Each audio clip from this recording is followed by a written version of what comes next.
Let's go. Yo, I'm like an addict, do I gotta have it. I ain't even playing, got a really bad habit. If it moves, gotta grab it, fuse like a magnet. Lose, won't have it till I'm doomed in a casket. I ain't playing, got a weird mind. If you work 8 hours, I'ma work 9. If the shit tastes sour, you should taste mine. I'ma stay in power for a long time. Get up, nah, I ain't a quitter. Toss me the ball, I'm a really big hitter. Big picture, I'm a straight killer. Rising the song to the highest bidder. Got juice, got gas, I'ma move fast. New shoes, new tracks, like who's that? I'm new, come back, better than last. Yeah, it's a new me, never gonna look back. Never gonna look back. Cause damn, I was built to last. You move slow and I move fast, and that's facts.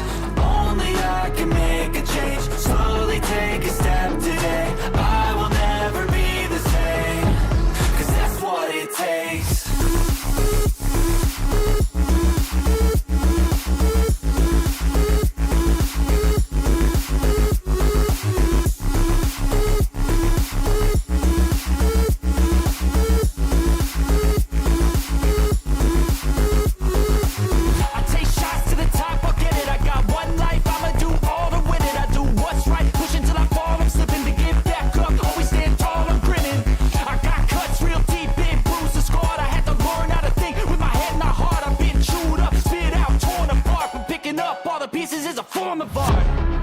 Never gonna look back.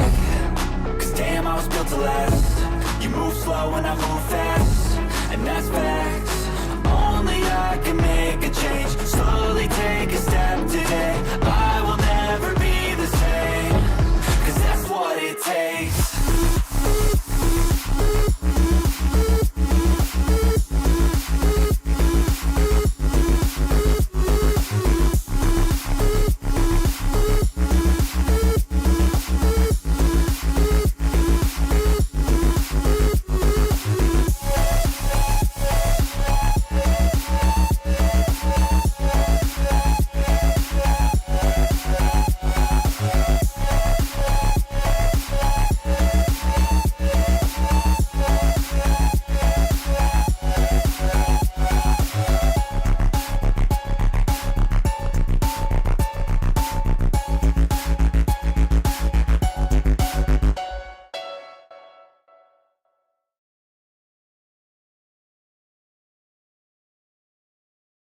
Oh, damn, another beautiful day, another beautiful day. How we doing today? Hope we all having a fantastic, phenomenal day. I know I am. We got another Nick Shirley video.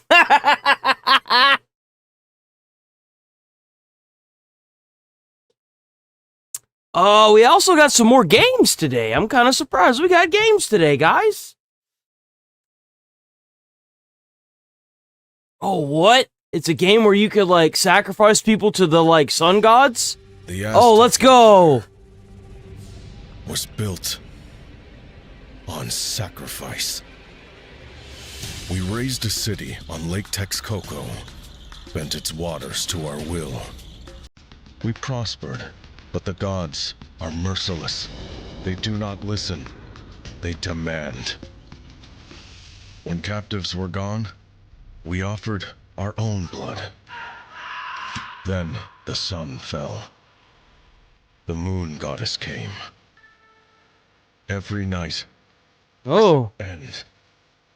And only blood kept the sun alive. Kept us alive. Until the next sacrifice. That's cool. Aztecs. The last sun. May 22nd, 2026. Huh. Yeah, that worked out real well for him, didn't it? Oh, God, another review. Oh, man. This one looks rough, too. Oh, man, this one looks bad. How's it going, base taste?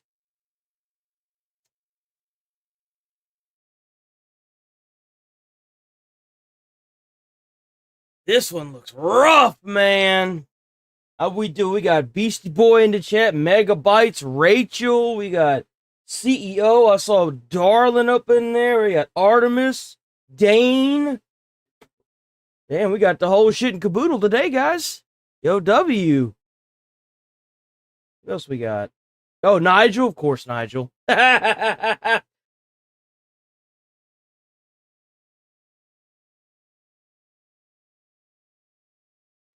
Yo, W chat. Lego Batman Legacy of the Dark Knight. Nah, we gonna watch that. I still got my doubts about this game, guys. I do. I didn't give it. Bond is immature and reckless. Headstrong. Thrill-seeking. Issues with authority. Needs our new star air crewman Bond. Do you mind telling me why I'm here? I want to make you a spy. St. John Smythe, my dear. 009 is a master manipulator. To catch him, we're going to need eyes everywhere. When you're ready, Bond. What about the girl? Aiming. But it's made by, like, it has, like, the same engine as Hitman. Surely they can't fuck this up, right? Surely. To an end. That's an interesting pickup line. There's no way they fuck this up. We won't see it coming.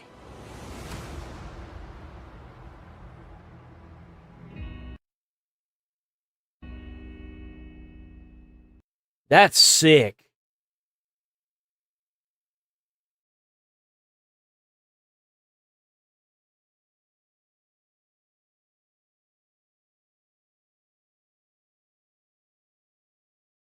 What is this?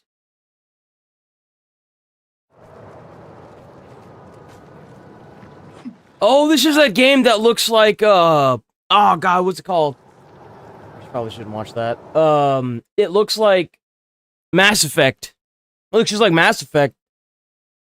Oh, what the fuck is that? Pressure. Grave season.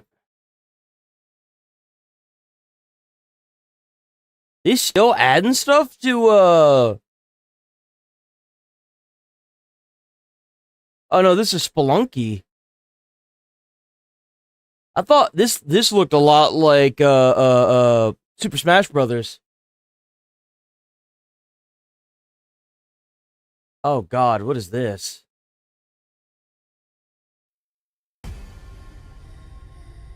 Here we go.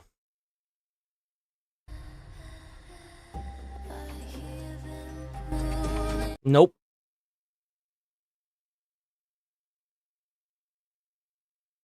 Bro, what are these expressions? Holy fuck, that's exaggerated.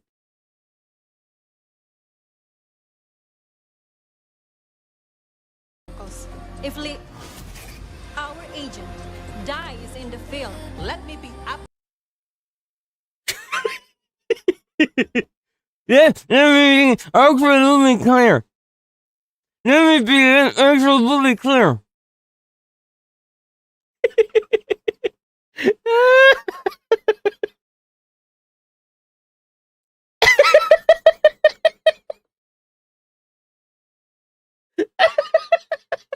Yo! Dies in the field, let me be absolutely clear. You will be on your own. What the fuck?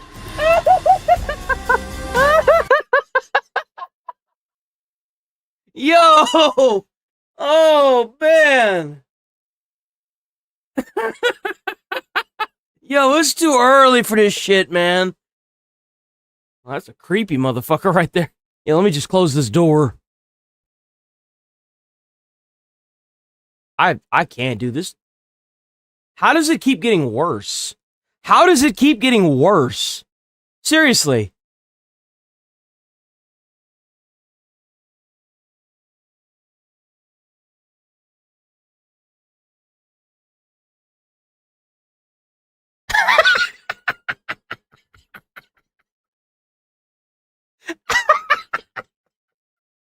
Yo!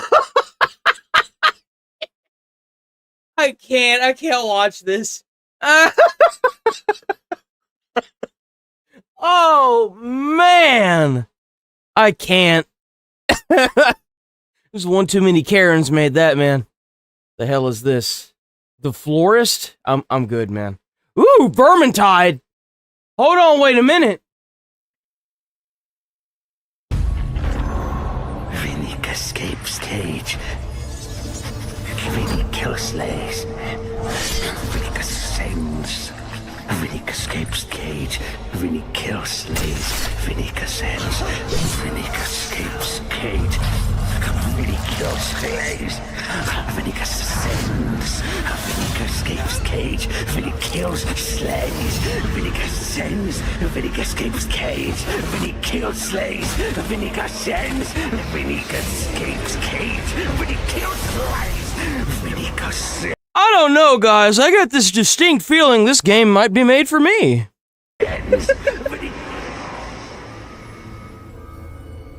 Riddick will be death, master. Oh, how's it going, Beyond Ether and X-Files Fact?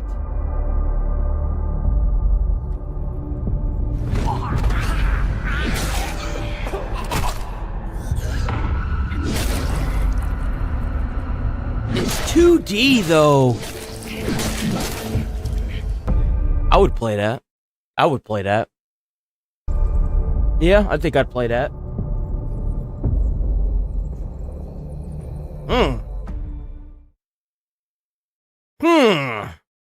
That looked pretty good. Can't watch that. Warhammer 40K Dark Heresy Official Collector's Edition trailer? I can't watch that either. That's not a game. What is this? 40K Bolt Gun Boom. Can't watch that. Survivor Official Steam Demo Launch trailer? What is this? Peggy 7. Oh, there's Darling.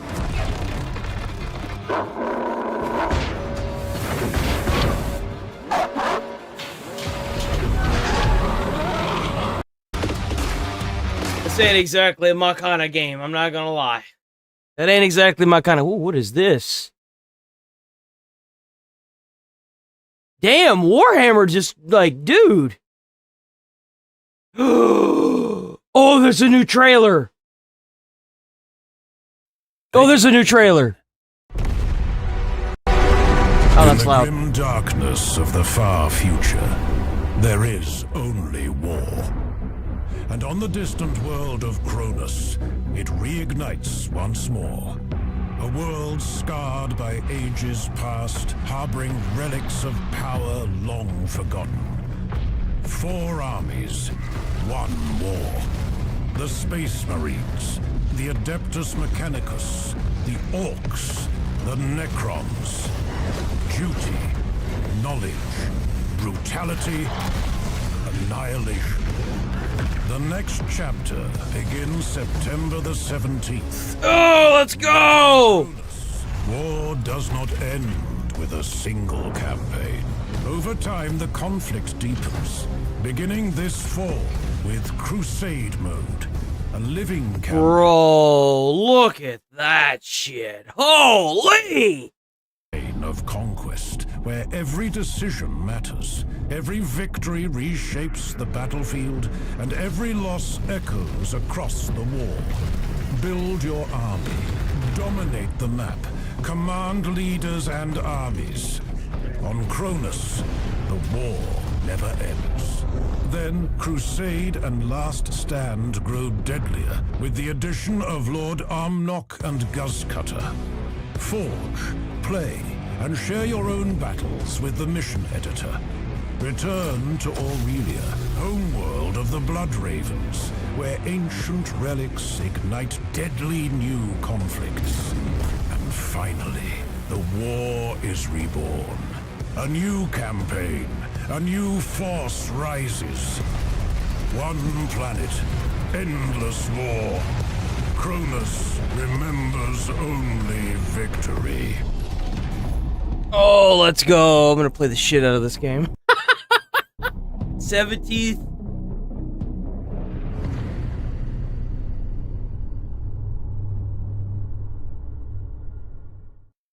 So it's like a living planet. That's pretty badass.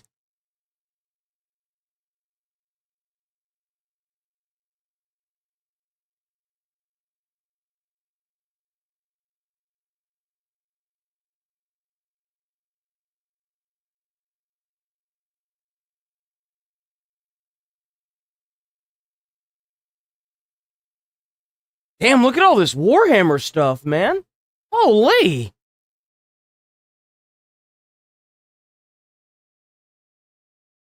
Armageddon teaser trailer? What is this?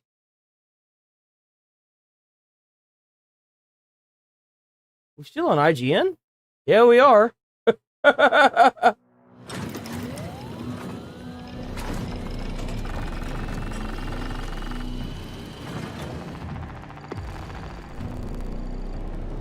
Orcs swarm across our world.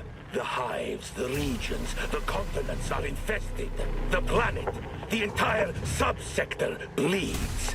A theater of endless war. There will be no retreat. This world belongs to humanity. We will drive the invaders back, and this old man will make Gazgul pay for every bloody step taken upon Armageddon. The Emperor demands it. I demand it.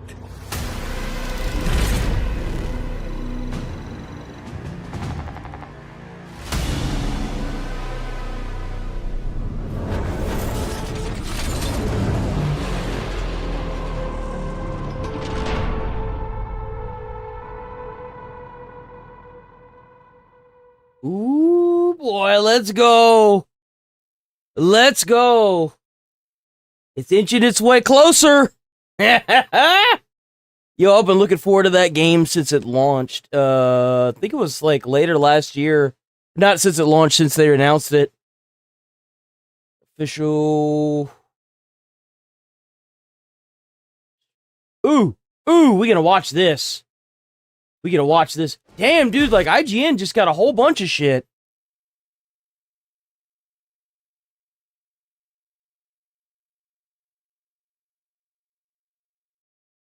Fate Keeper? What is this? Early access? I don't like early access, bro. I completely gave up on early access. Ooh, another trailer. Another trailer. Ooh.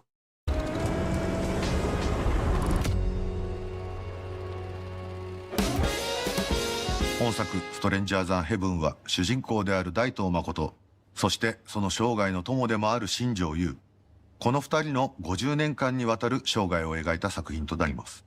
ここで舞台となる街についても紹介させていただきます。Let's go, Timothy! まず始まりの街、1915年福岡小倉。 I'm starting to realize that Warhammer makes the best teasers. 一大工業地帯でもあったこの街がストレンジャーザンヘブン最初の舞台となります。まだ日本に近代的な娯楽が存在しない中、食を求め全国から集まった。 You know what's crazy? If you played the original Yakuza game, all of the people that you walk past have this pop-up. I completely forgot about this pop-up. 労働者たちによって賑わう活気ある街並みが特徴です。飲む、打つ、買う、すべての遊びが詰まっています。 Bro, you can negotiate prostitution in the game? Hold on, wait a minute. Wait a minute. Hold on. 飲む、打つ、 Run that by me again? すべての遊びが詰まっています。 Well, we found our Grand Theft Auto 7, boys.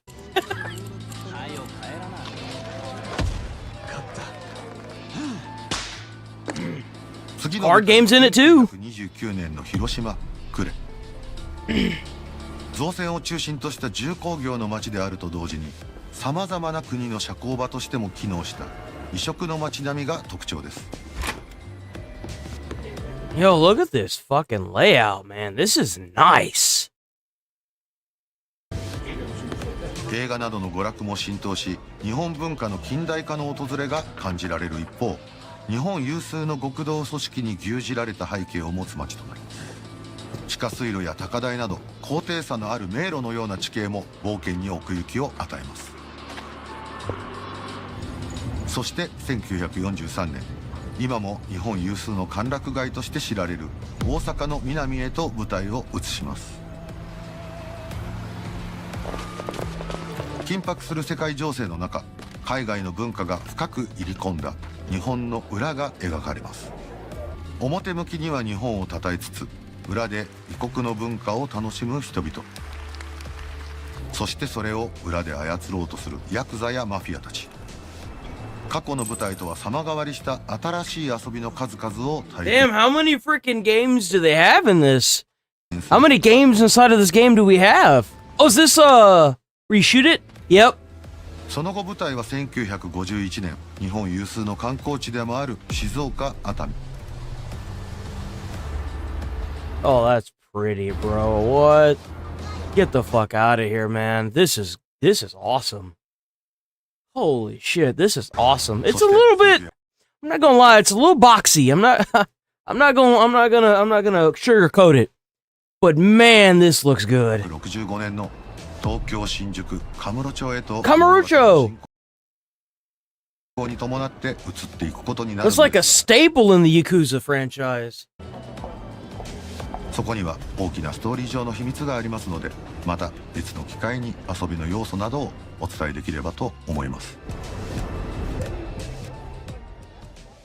I know this obviously isn't Yakuza. I get it. I get it's not Yakuza. Yeah, Frogan got cooked in our court case. We covered that yesterday.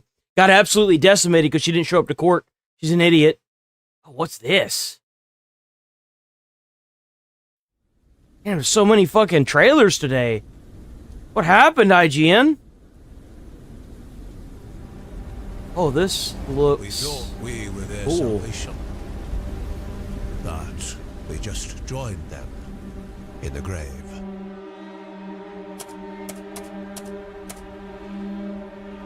Did you imagine how cold it gets in that thing? Dude, fuck that. Mr. Blackwood, the stern is freezing over. Break the ice, or we never leave. Aye, sir.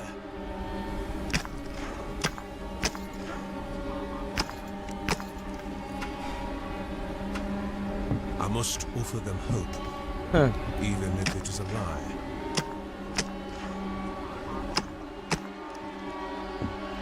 Open waters lie south. We must push on. If you say so, Commodore. If you say so. You filthy wretch! Hang him! It's him or us, sir. Throw his ass overboard. Kill all him. Must be kept. Oh God, now, Captain. yeah, there's more humane ways of doing that. God has left this place. Can you bear the weight? This looks like a really cool game. Necessary. Would you do any different? I'm actually kind of impressed with that. If that's an indie studio, I'm really impressed. Okay, finally. We could look at some Assassin's Creed goodies today. Let's go. 13 years after Ubisoft ditched Desmond Miles to go full pirate in Assassin's Creed 4 Black Flag, this seafaring adventure is still considered by some to be the best pirate simulator of all time. So it's no wonder at all that Ubisoft has decided to dust off this bad boy and remake it in the style of last year's Assassin's Creed Shadows. I'm gonna play the shit out of this game. Complete with all the modern trimmings you'd expect. That includes stuff like drastically improved graphics, modernized combat mechanics to make Edward Kenway faster on the draw. Thank God. And my personal favorite, a near complete removal of all the pesky loading screens that is an absolute godsend. My time with Black Flag Resynced included a few red flags to go along with the black ones though.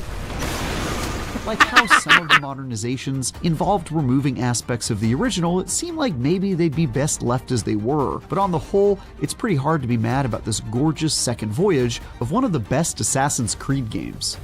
That's what I've heard. And if I get disappointed, I'm gonna be angry. I'm not gonna lie, I'm gonna be angry, bruh.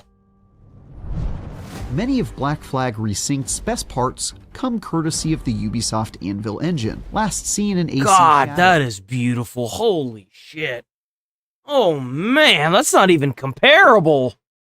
That's like comparing a damn apple to an orange, man. Used to recreate Black Flag. Oh, look at that. Up, and that allows it to be every bit as beautiful as more recent Assassin's Creed games. Holy the tropical shit. environment of the Caribbean is a night and day improvement over the original, specifically when it comes to how bright and colorful areas are versus the previous generation's somewhat muted and dark appearance, especially when running around forested areas. Similarly, character models somehow. Oh my god, they brought it back. Especially when running around forested areas. They brought it back. Well, hot damn. Similarly, you can climb up trees now, guys. Whoa! Character models somehow managed to look absurdly better than they did in 2013, while also being exactly as I remember them. Dude, I started playing the original, and I got stuck on the so I was going into a town a limit, right? And then it loaded on one side, and then I wasn't over enough, and then it loaded me back out, and it loaded me back in, and I like turned off the game and was like, nope, I'm done. Because the loading screen took like a full like 2 minutes. And I'm like, no, I'm good, man. That said, I did find many of the characters to be a bit prettier than I expected, particularly when it comes to pirate characters who spend all their time boozing, sailing, and fighting. The cast seems to have been given a Hollywood glow-up and aren't nearly as gross and dirty as you might think. Black Flag Resynced also benefits from many of the other upgrades the series has seen in recent iterations, especially changes to combat that make it faster and more decisive, and to sneaking around that make it a more competent stealth game. No, Odyssey came after. Odyssey came after the original. Despite the Assassin's Creed series ostensibly being all about sneaking around, it's wild to think that it wasn't until Assassin's Creed Unity that we got a dedicated crouch button. Absolutely insane in retrospect. So they didn't even have a crouch button? Dude, I would not have liked that game at all. I would not. I don't think I'd have been able to beat that game. I'm not even gonna lie. Black Flag, you could. I was never really a big fan of Assassin's Creed, the original ones. Like the Lorenzo collection was frustrating as hell to me. Because, like, I had the Lorenzo collection, and then I had Infamous. And I played the hell out of Infamous because that's kind of what fucked me over, too, is that I really liked the climbing mechanics in Infamous. And the climbing mechanics in Assassin's Creed is just trash. At least it was in the original ones. It was just garbage. Undetected when hidden. I never understood why so many people were like, "Oh, Assassin's Creed," and I'm like, "Dude, this is kind of dookie." I'm not gonna lie. Or when walking in bushes that automatically put you into crouch mode. Aside from that, your character genuinely couldn't crouch at all. Thankfully, Black Flag Resynced adds a dedicated crouch button, so you can go about your business of stabbing enemies to death from the cover of shadow as you please. I played through them very reluctantly, and with the mindset of I've got to play through this. And I did it, and I'm happy I did it, because now I don't ever have to do it again. Few new gadgets in your stealth tool Even belt. the story was like, it was mid. I don't really understand. Like I said, I played Infamous first, and then the second one, and I was like, oh my god, the storyline is fucking awesome. And then I played this, and I'm like, oh, it's okay, I guess. Some that were in the original, but come to you much sooner in this iteration. I don't know. It's just an opinion, the man. badass rope dart that didn't appear until the tail end of the story is now added to your inventory in the opening chapters, so you can almost immediately start yanking enemies toward you like Mortal Kombat Scorpion. Get over here! Which I think we can all agree is just a great decision. If you aren't in the mood for stealth, though, one change to this iteration of Black Flag is... You just shoot him! I love it. You're just like, nah, not today, man. You gonna catch some lead instead. To bring you joy, those deeply irritating tailing quests have been reworked. Whereas before you'd have to slowly follow people around town unnoticed, paying the ultimate price of having to start over from the beginning if you got caught. Fuck those quests, man. Those quests and the timing quests. Fuck those quests. Fuck off with those, man. I think that's one of the biggest innovations that I think it's been a wonderful thing for gaming, is the elimination of fucking timers, dude. I remember, like, for a little while, timers were in every fucking thing. Fuck off! Now, you're provided alternate ways of completing the mission instead. In the one example included in the demo, I decided to sprint right at the two people I was told to follow just to see what would happen. And although the result was sloppy and most unbecoming of an aspiring assassin, I can confirm that I wasn't. Yeah, fuck that, I'm a pirate, man. I'm gonna be playing this game. I ain't gonna be trying to be no damn pirate. I'm not gonna be trying to be no damn assassin. I'm gonna be a pirate. I wanna fucking loot shit. Indeed given separate means for completing my objective anyway, though they were significantly bloodier and less smooth than planned. A pretty great change if you ask me. Likewise, combat has been modernized to focus on player skill, complete with my favorite, a perfect parry mechanic that opens enemies up to be instantly killed if you get the timing just so. Ooh, I like the sound of that. As someone who's been honing his parry timing for years in the crucible of Souls-likes and uber-difficult action games, this is one of my favorite changes. I'm sorry, you will never convince me that any of the people that play these games for IGN play Souls-like. I'm sorry. Whenever they gave, like, Kazan the first Berserker, like, I think it was like a 7. Dude, you ain't play that game. Me and you both know you didn't play that game. Go on and take that shit to the... Does it make you feel like a complete badass when you slap someone's sword out of your face and finish them off with an execution, but it also allows for combat to go faster, something that feels quite needed at times with all the samey boarding combat sections that happen every time you want to pillage a ship of its cargo before sinking it. I also played with the difficulty turned all the way up and found myself dying quite a bit, both in ship-based combat and while swashbuckling. Some of this is surely just the fact that I was playing the remake for the first time and learning as I went, but here's hoping this iteration of Black Flag is a bit more challenging than the original, where I rarely found myself in any real peril. You know why you didn't find yourself in any real peril? It's probably because you had that shit in normal. Though this remaster draws on many of Assassin's Creed's more recent entries, I can't stand people that put a game in normal and they're like, well, this isn't very hard. I wonder why. Steers clear from the RPG elements found in Valhalla and Shadows, instead sticking to its action-adventure roots like Mirage, and crucially, the original Black Flag. You know what would really help out IGN? No, like, look, they don't have to take this advice. Here's what would really help out IGN. Whenever the game comes out to the general public, play the game online. Like, have links to your personal channels that show you playing through the entirety of the game, what difficulty it's on, and everything. Show us that you're gamers. I don't think I've ever seen any of these clowns play through a game fully. Have y'all? I know I haven't. There are still some stats on Yo, weapons that can be W200 purchased in Joules shops, from and some Rachel! RPG-like upgrades here Damn, and Rachel there, hooking it but up today. research She hooked up the focuses much more Discord. She on over there being hooking up the competent chat action now, game too? than RPG. Damn! So you don't find yourself stealth assassinating someone and not doing enough DPS to take them out in one strike. I actually enjoy both the more RPG-style Assassin's Creed games and the less chunky action games. Watching your videos, but let's try to watch more than 10 seconds of it. No. I'm gonna do what I want, when I want, and however long I want. It's my channel. Games that the series found its roots in, but if I'm being honest, this one just feels like it's much better suited as a pure action game. After all, I'm a bloody pirate for God's sake. I'm meant to be showing these nautical narcs the business end of a flintlock, not running the numbers on my armor set or doing math on my critical hit chances. Yar, I say. Yar!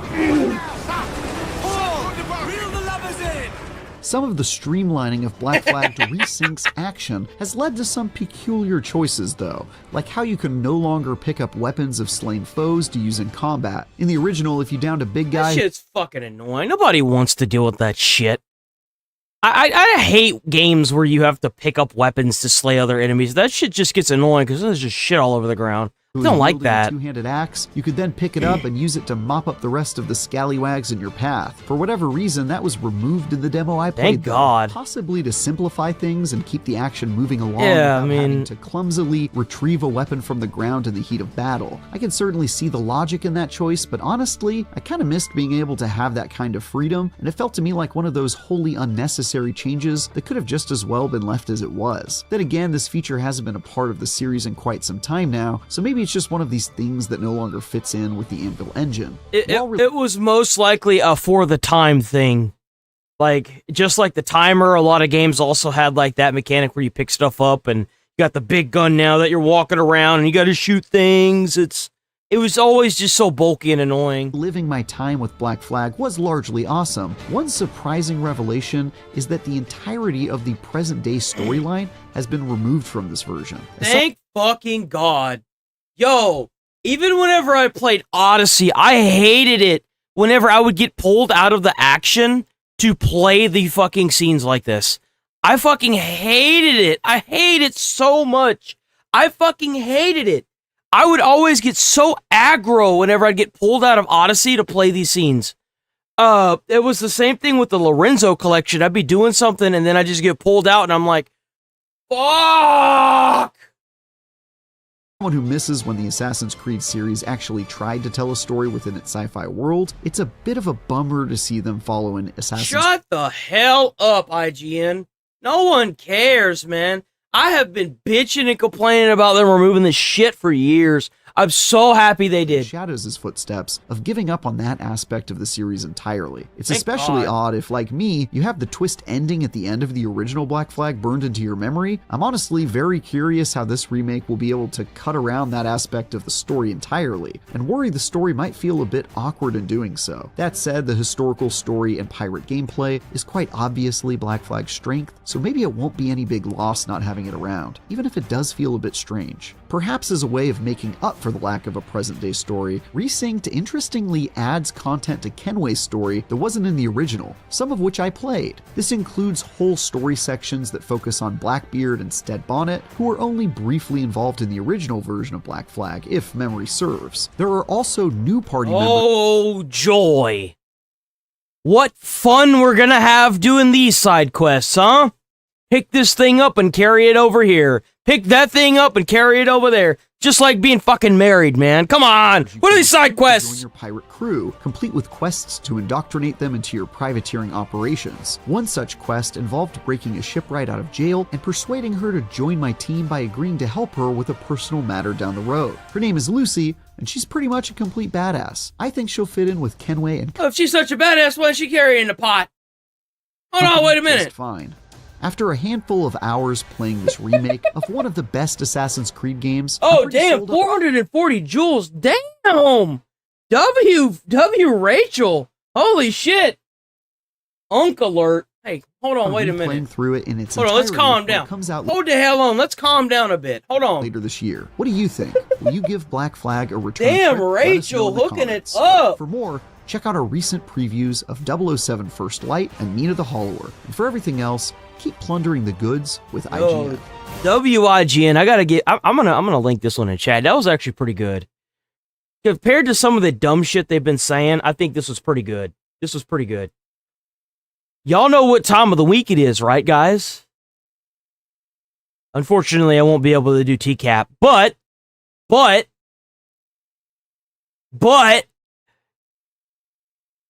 we got some Fleekazoid, boys. We got some Fleekazoid! With you, I've got game movie fatigue. And y'all already know what he's talking about.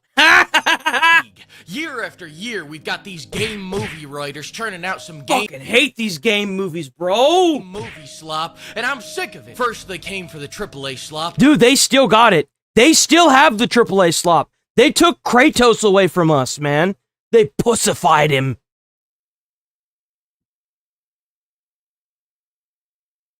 Don't know what the fuck that's doing. That's Fleekazoid right there. Check out Fleekazoid. Show him some love, guys. Damn, 10 joules. Oh, damn, I'm missing a bunch of stuff. W10 joules. For the gold coin. And I said everything. Like, really, you could not shut me up if you tried. Then they came for our childhood, and I started a war. I'm about to tear Mixtape apart in a few minutes. I don't care what they say. Let those game movie actors watch. I like that. Now we've reached the last bastion of indie. This was always supposed to be your safe harbor from AAA garbage. For years. Mixtape was not an Mixtape was not an indie game. Mixtape was absolutely not an indie game. Go play indie. Well, what are you gonna do when they just brute force their way in here too? Well, now you don't have to wonder anymore. This game movie bullshit. Now they want you to applaud their billion-dollar indie game like they did something special. But hey, maybe I'm just being jaded. Let's take a look at a special moment from the game. Come on, let's give it a shot, guys. Oh, yeah.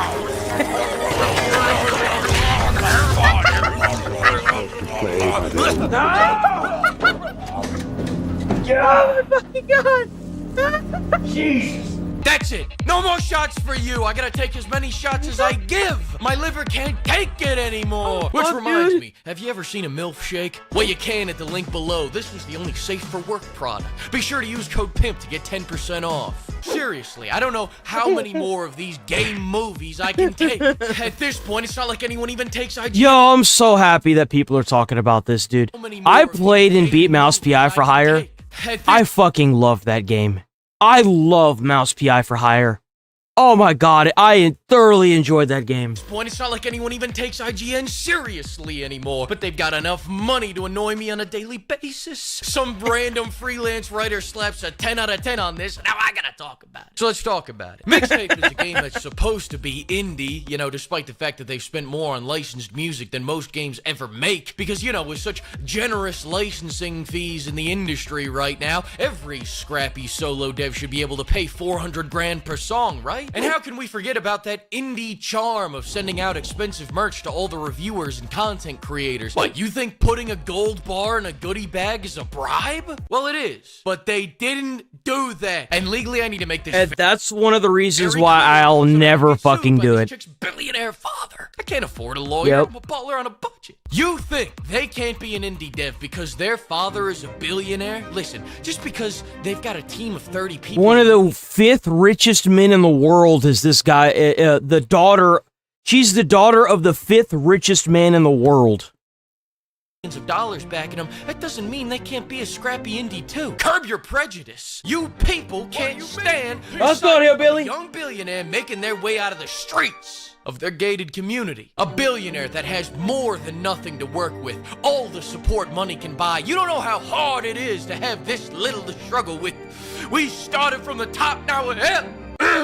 But I'm getting off track. Mixtape is not a game. Some people say it has gameplay, then show you this. I hate my dad. I asked for a Ferrari and got a Cayenne. This is supposed to be 90s nostalgia, but this story is so asinine that it's got me thinking maybe the past fucking sucked. Maybe we are living in the best times. That's how delusional this game makes me, and I'm tired of calling it a game. They keep cranking out it's a movie. Movies that no one wants to watch, let alone play. These are failed Hollywood actors that devolve into game movie actors to pretend they matter. All these game No, they're theater kids that have evolved into adults that never really grew up. That's what it is. It's a bunch of privileged white theater kids that have evolved into adults. And this is what the outcome of it is. This is probably the most privileged game for white people I've ever fucking seen. Straight up. The actors just won't come out and admit it. You don't want to be a game movie actor. You're game for pay. So stop slapping around joysticks and go back to ruining Marvel movies. My culture is not your costume. Pride Month That's is right. early, sucker. Welcome to Game Pride Month. Twinkle, twinkle, star. And listen, I'm not saying these people are only in it for the fame. I'm sure they're in it for the money too. They're planning to have a theatrical release of the whole 3-hour experience. You know what doesn't? They're gonna release this dog shit in theaters? Are you fucking kidding me? They're literally gonna let this shit be like, wait. They're gonna put this in theaters. Hold on, let me go back here. They're putting this shit in movie theaters?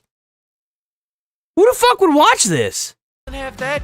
A video game. The only theatrical release happening this year is Street Fighter, and that's because Cammy has lore accurate cheeks. Mixtape blew guys. Wait, sorry. Mixtape blew it, guys. So instead, they want every indie game award and an Oscar. Your greed sickens me. Listen, stories are great, but you seem to be forgetting that this is a video game. And the nice part about a video game is that after the cutscene, you get to play the game. If I cannot play the game, it's not a game anymore, is it? I mean, you know, I'm the type of freak that likes to game and watch. Call me Mr. Game and Watch. Game and Watch? Yeah, I hope they do. I had nowhere else to put this joke, so it goes here. Frick you guys. Anyway, were you really shocked by the 10 from IGN? Were you really shocked by...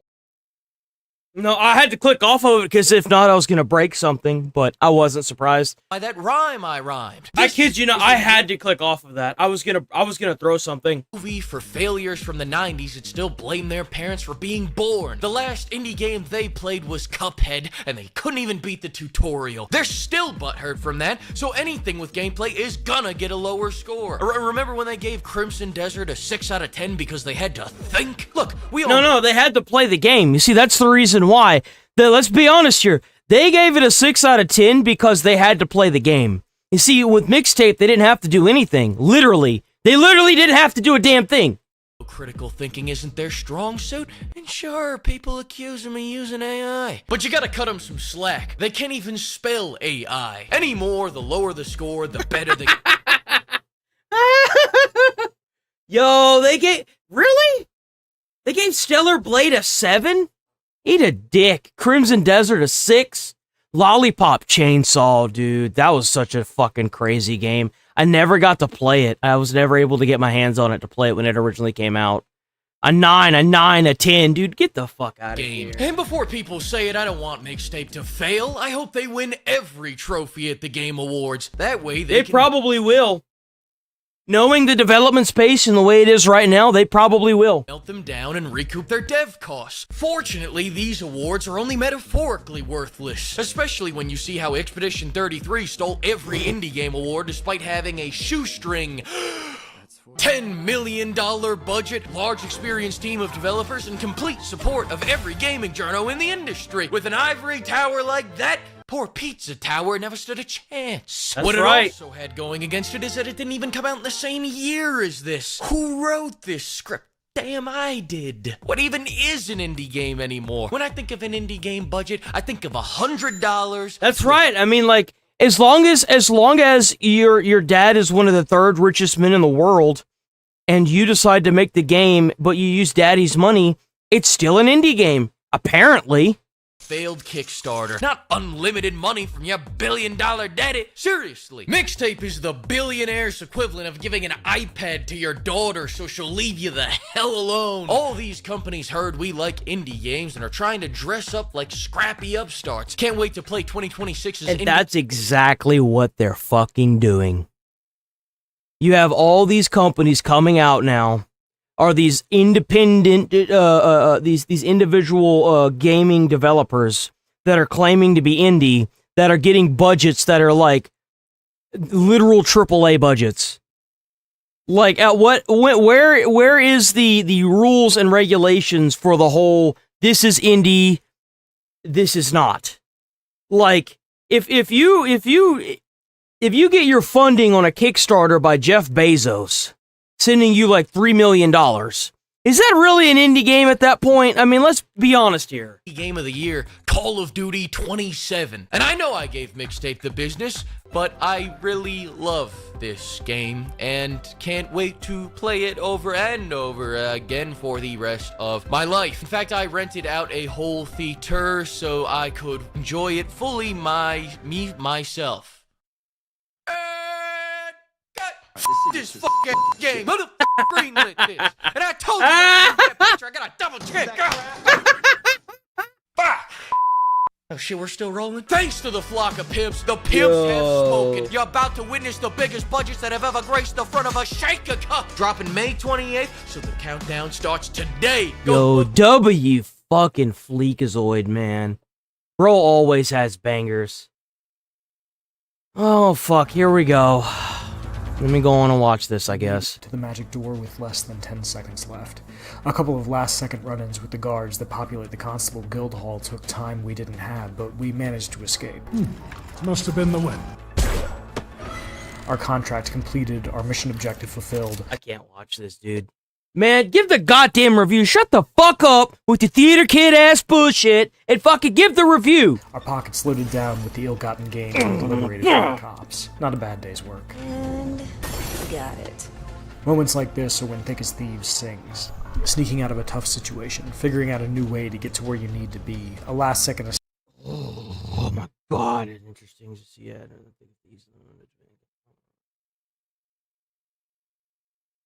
Expecting a 9. Ah! Fuck out of here. I didn't see that. You're knock out. No one's talking about it, huh? Escape with zeros on the clock. Combine co-op. Bro, you gotta fuck off with this theater kid rhyming shit, dude. You gotta fuck off with this crap. A couple of thieves with unique toolkits. Excellent level design that constantly forces you to make interesting decisions, and a surprisingly compelling story. And Thick as Thieves has enough to keep you coming back for one last job. Speak up, man. I just wish there was more. What? Speak up. Bro, today is not the day to be fucking with me. Come on, man. What is going on? Welcome to Kilcairn. Thick as Thieves is set in 1910's Kilcarn, a fictional Scottish city that meets Bro, pull the fucking lid out of your mouth and speak up. Collision of magic and technology. You break into the Thieves Guild by stealing the Vistara diamond.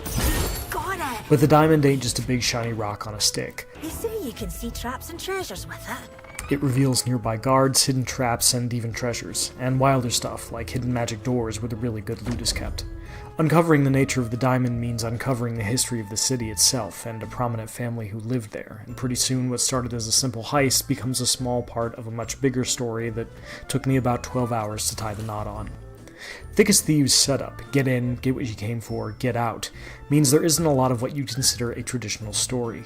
Most of it is told through text-based communiques that hand out your mission objectives or congratulate you on a job well done, and scattered notes that provide clues about the location of, or security surrounding, the things you're there to snatch mid-mission.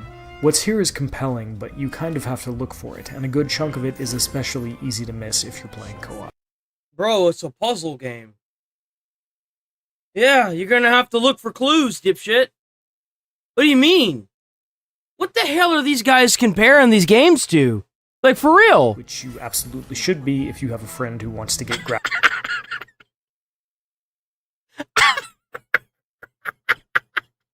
Yo! Yo! With other people's things. Thieving effectively means being aware of your surroundings and not getting caught.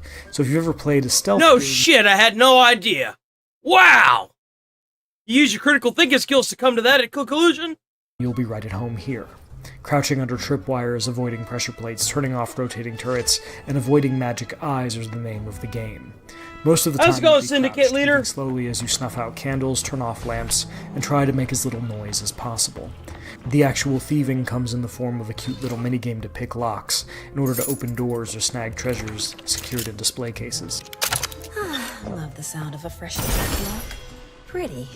You'll also God, that was violent, dude. What was that pickup sound? Holy crap. Collect clues that lead Damn, you that to was the violent. Big score or its story-based contract, both of which are active at once. The former could Did be she leave a anything note or its there? story-based Hold on. You'll also collect clues that lead you to each mission's big score or its story-based contract, both of which are active at once. The former could be anything from stealing enough stuff to hit a certain monetary threshold or finding specific items, while the latter requires you to acquire an object that only appears if you're on that contract. It's best to do both, but you're not out of luck if you only do one, preferably the contract. That should do it. Avoiding traps is simple enough if you pay attention, or use the diamond, which makes things much easier.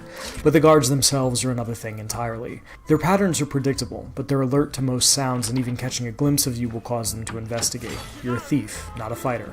And if they catch you, they'll tell you to stop resisting, even when you're not, before zapping you with lightning until you're dead. This review sucks. So what, because you guys had to give an actual review, you're gonna sit here and monotone this shit out and theater kidder it out? What is this, like some form of bitch-ass protest or some shit? Like, what is this, dude? Give me the fucking score so I can get the fuck out of here. This is boring as shit. This sucks. And know that they knew at the last moment. Where's the fucking score? Thieves had more to do overall, but it's hard to find much fault with what's here.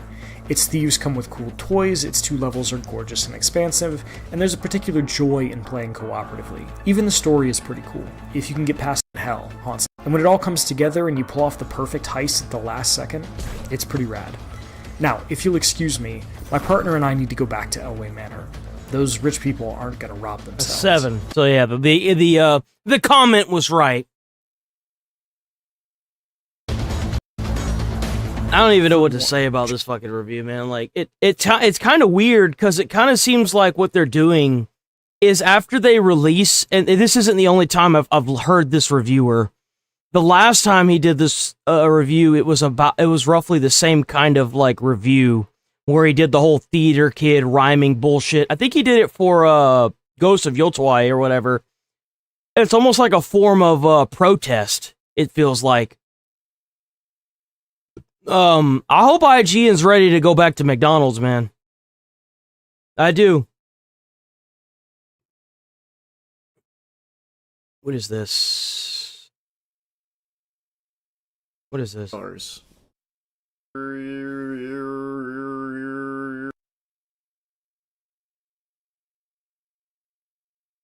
Let's do some more paras. We gotta hit some more paras. Yo, if you do hear sub to the channel, hit like on the stream. We're here every single day, 8 a.m. to 11:30 a.m. Central Time. So please stick around. How's it going, Drunken Gamer? I love Crimson Desert. Crimson Desert was awesome.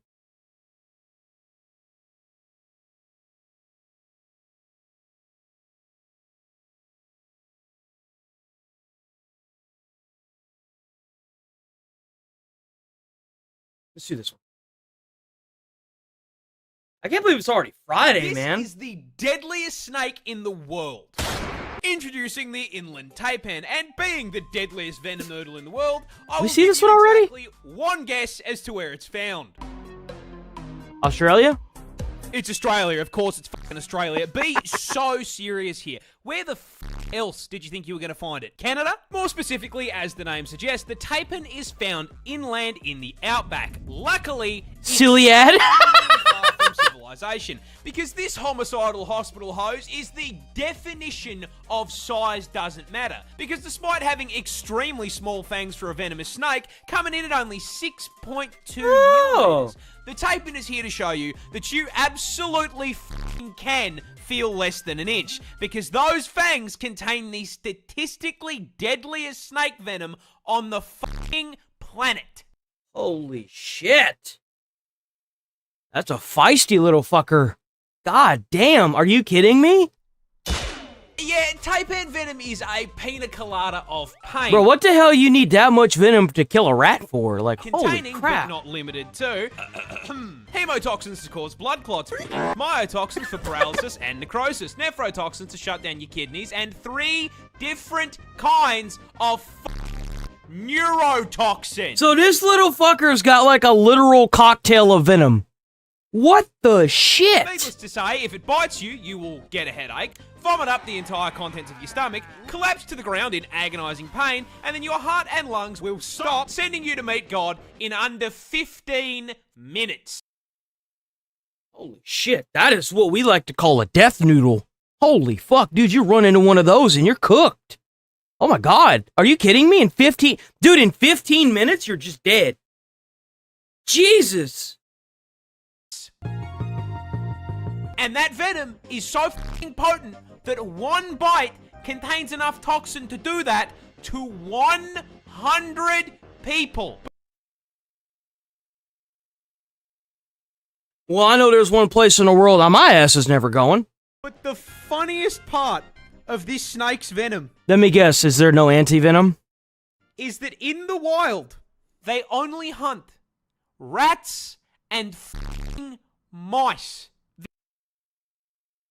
Why? Why? Just why? Why? Why does that little fucker get to have all that? The deadliest venom on the planet, and they are using it to pack up Remy the rat. It's like hunting a rabbit with a fucking AWP. That's the cutest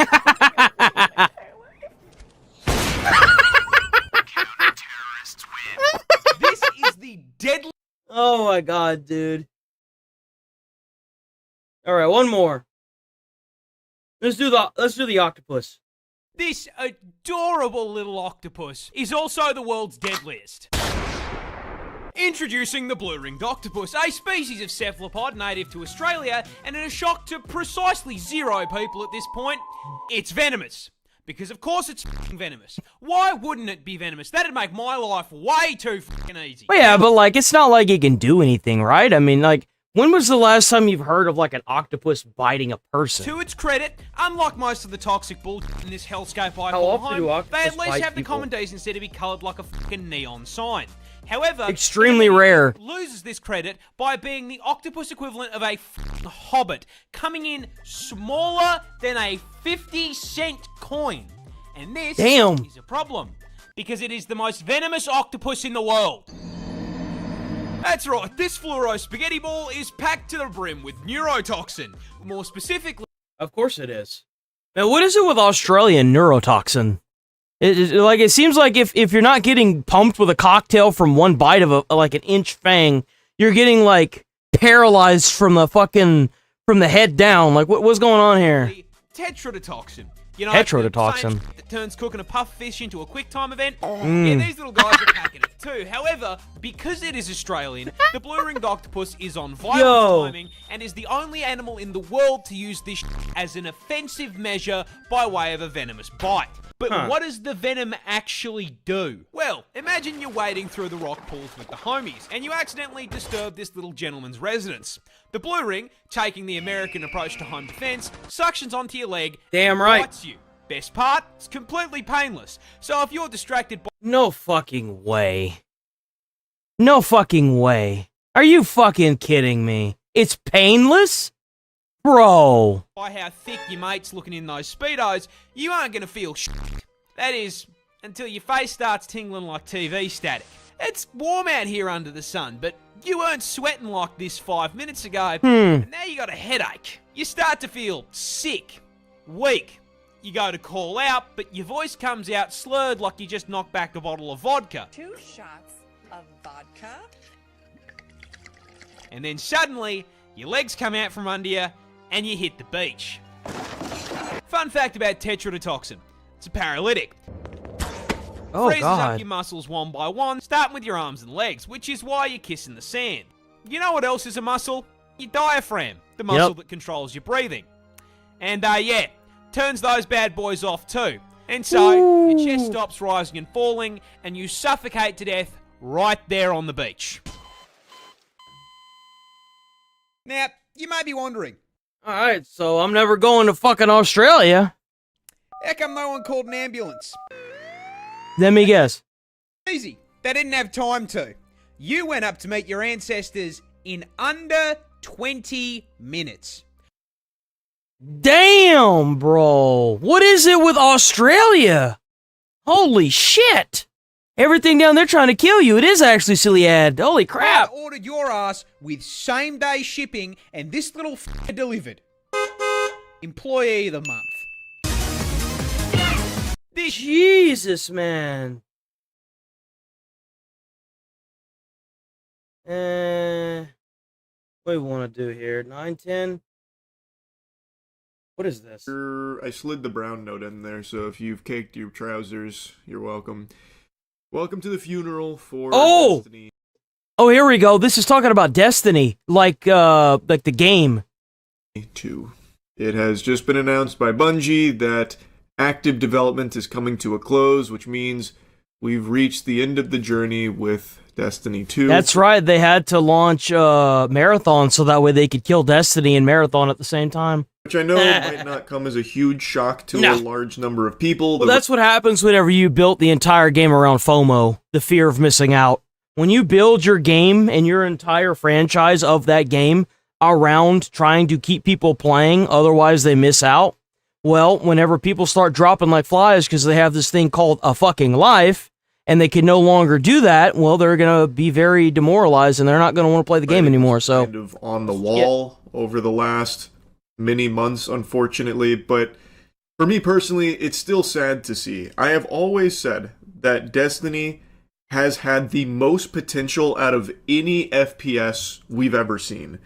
I have collectively spent a couple thousand hours in Destiny 2 across console and PC. I played it when it first came out. I actually really enjoyed it. I did. I really enjoyed Destiny 2 when it came out.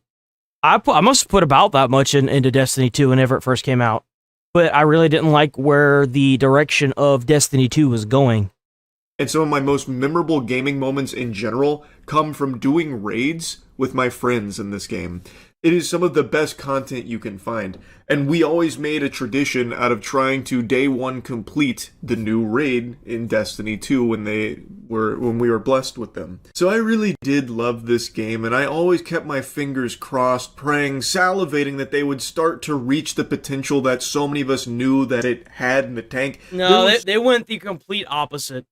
They saw the direction they should have been going, but they looked at it, scoffed, and walked the other direction. That's literally what they did. In here, but they left a lot of piss in the balls. Unfortunately, throughout the Destiny 2 journey, there were a ton of stumbles from Bungie with the direction of things and really lack of direction. The game's not for everybody. Of things, and I abandoned Destiny 2 after Lightfall. My entire friend group did. Lightfall was just a dud. That was a flop. I mean, it was hard to go back to Destiny 2 after Lightfall.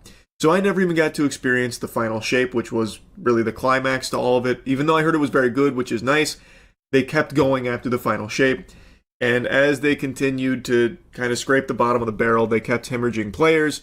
And if you look at the Steam charts, you can see that decline steadily happening over many months. And now it was in a state where it really was just on life support, and it was pretty clear Bungie wasn't putting like a ton of resources into trying to like revamp Destiny 2 to get players to go back to it or get new players. No, you know why? Because the motto that they had with that FOMO and the way they did the loot crate, I think if I'm not mistaken, they implemented loot crates into Destiny, didn't they? Let me really check that before that this is happening now. So let's go through the announcement, but also I want to mention something else since I brought up Steam charts. Bungie's other game, Marathon, is actually doing worse than Destiny 2. You know what? I'm thinking of oh my god, that 3-player game that is, oh my god, it's a battle royale game. It's 3-player. It's not Overwatch. It's the other one, the really fucking hard one that's got like most of the sweats in it. What's it called? Oh my god. 3-player battle royale. Apex, thank you, Apex. I'm thinking of Apex whenever I was thinking about the loot crates. But the FOMO is what killed this game. They chose to go the money route, and then that's what fucked them over. Like, to try and keep people playing the game. Player numbers. And you know what really sucks whenever you go that route? Is whenever the game shuts down, the people that played it religiously to keep up with everything are going to realize they wasted their time, and they're never going to play another game like it. Numbers on the Steam charts. So it makes me wonder, how is Bungie going to stay afloat in the meantime? Because it doesn't look like Marathon has a strong enough player base to support them. Like, they're right now teetering on Marathon's already done. Is that enough to allow Bungie to press forward? Yeah. Like, maybe, and perhaps I'm overthinking it, maybe it really will just be Sony with more infusions of cash. Maybe they're able to just still run off of everything they built. I'm actually kind of shocked Sony hasn't put the hammer down on Bungie yet. I'm surprised they didn't shut down Marathon. Destiny, they brought Highguard down really quick. I don't know. But to no longer have Destiny in like an active development state, it will continue to hemorrhage. And then they only have Marathon, which is starting to tread water, like dangerously fast. So what keeps them going in the meantime while they work on their next project? I guess that remains to be seen. For almost 12 years, we have had the joy and honor to explore the Destiny universe with you all. Through all the ups and downs, surprises and triumphs, building Destiny alongside our players has been a monumental privilege. While our love for Destiny 2 has not changed, it has become clear that after the final shape, we have reached the time for our shared worlds and Destiny to live beyond Destiny 2. As our focus turns toward a new beginning for Bungie, we will begin work incubating our next games. To that end, on June 9th, 2026, we will release the final live service content update for Destiny 2 to begin that new journey as a studio. Though active development may be concluding, we will ensure that Destiny 2 remains playable, just as the original Destiny is today.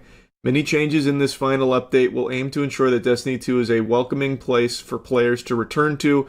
We're proud of Destiny 2, the places it took us, and the legacy it has created. Because of you all, our universe is vast, built on years of shared stories. I feel like, here's what I think is going to probably end up happening with the next 5 to 10 years.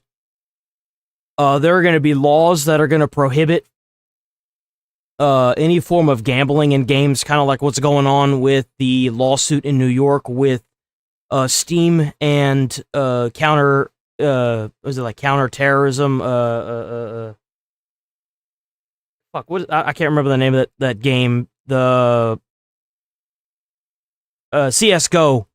What's going on with CS:GO and their loot crates? So a lot of these companies aren't going to be doing the loot crates anymore in fear of being sued. And I feel like a lot of them are going to switch from online only back to single player, which is where they belong. Like, especially if they're going to pass laws that are going to make it to where if you shut down a game and shut the servers off, you have to provide some form of version of the game for people to make their own private servers for. And that's basically what's going to end up happening, is that they're not going to want to do that, so they're probably going to shift all to single-player style experiences. The era of multiplayer is dead. It's dead, guys. It's been around for like fucking 20 years. It is dying. It's dead. Let it die.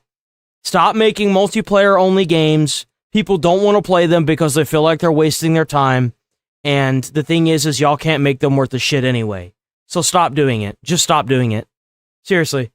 Go back to single player. But even MMOs are just dead. And you know why? It's because they're too busy trying to implement FOMO, loot crates, and this ridiculous time grind and these stupid dailies. Like, for example, World of Warcraft. If you do like, for example, 3 dailies, and now you're capped on how many you can do, now you've got to wait 24 hours, so it takes you a week to do something. Well, fuck that. I'm just not going to play that. That's garbage. I don't want to play that. I want to play something where I can play it and not feel like I have to pick up 1,000 of the potato that I found over in, I don't know, in one place of the map. Like, whenever I pick up a potato, and it says, or like a golden potato, and it says 1 of 1,000, well, fuck that. I'm not doing that.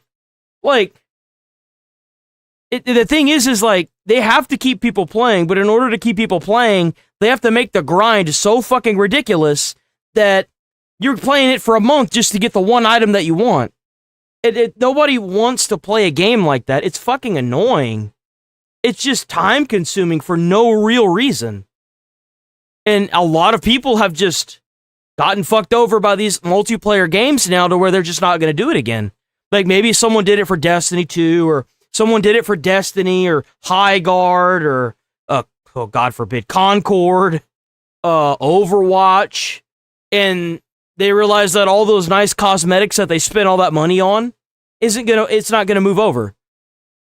It's obvious, like, and victories. From the Cosmodrome to the Pale Heart to the Lawless Frontier, we have forged lifelong memories and friendships with you all. We are incredibly grateful to everyone who made that journey with us. From the deepest part of our hearts, thank you, and we'll see you in the stars.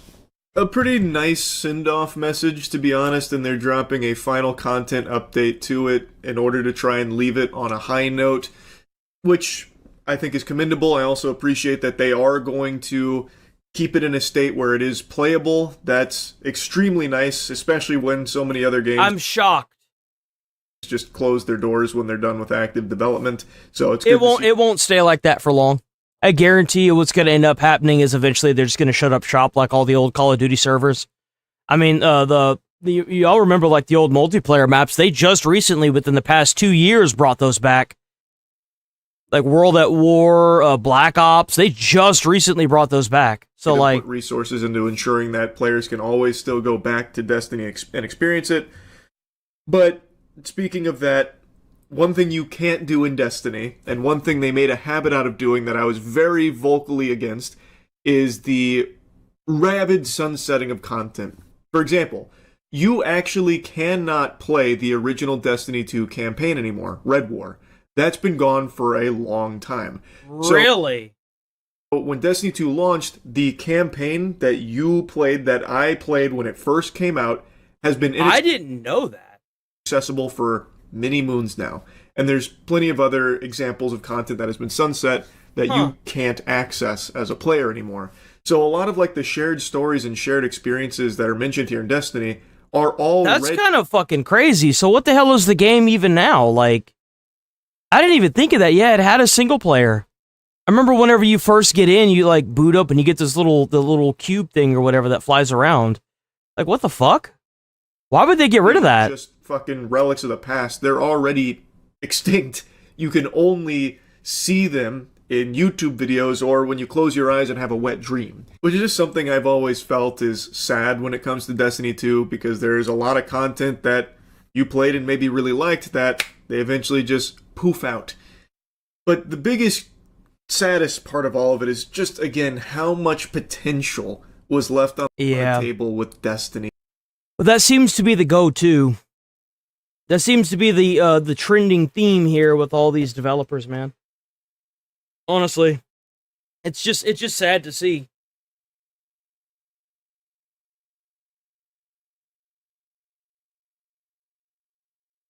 Me too. And let's move on from that. What was that?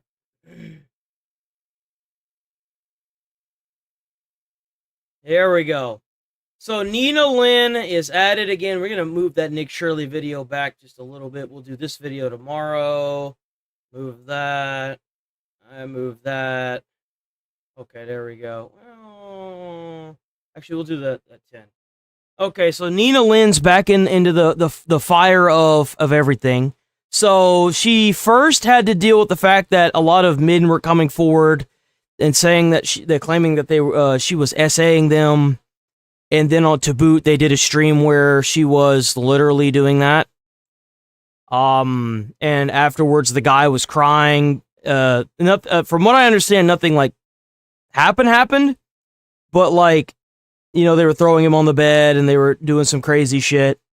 And then it cuts to him in his own setup, crying, talking about how he had to tell his mother. And then apparently, like, his mother, like, it caused a lot of stress and shit. It's all, like, on the channel somewhere, so just check out the 2000 video playlist. It's in there. I don't fucking know where, okay? But then she got into a lot of trouble from stealing from a store on a live stream. Sad that that's what it took for her to get, I think, like, a temporary suspension or a ban. And now she's back. Because, you know, why the fuck not, right? Twitch streamer. Somehow she's back. Nina Lynn has blamed Asmongold after being arrested for stealing $4 scissors at the shop owner's request. Context. Sexually assaulted the same guy 3 times on stream. That's embarrassing for him as a guy. Why was he a bitch? Sexually assaulted a second guy on stream. You have people that are stealing on stream. They're violent. At that point, I feel like you should just have people saying the N-word. Nuclear. That weird motherfucker that lives in the basement of his mom's house that be chatting about me all damn day long. You are obsessed with me. I genuinely think you get no pussy. And I think it's hilarious that she's pointing out Asmund, but Legal Mindset talked about her, Moist Critical talked about her, Tectone talked about her. You in love with me, bro. Sexual assault extraordinaire on the side of the street. And I apologize for you guys having to listen to this thing. They immediately, after checking my receipt, and he's like, "You missed this. We have a video."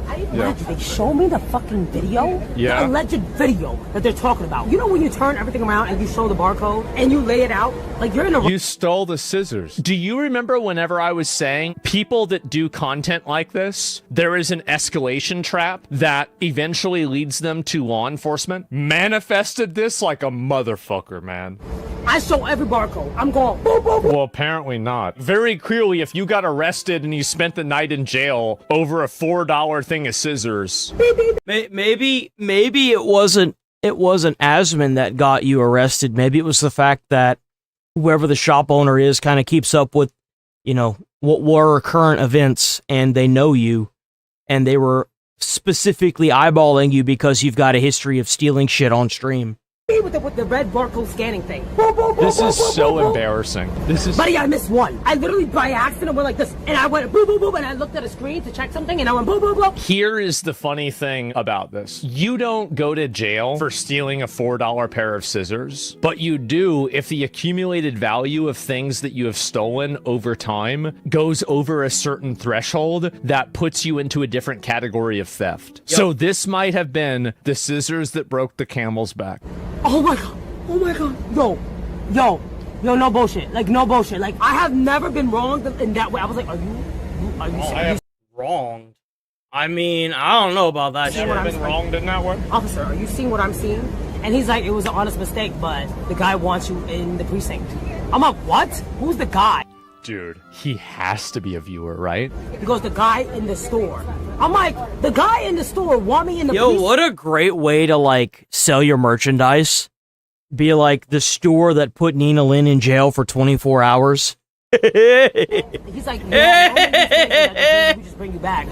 And you just scan those items.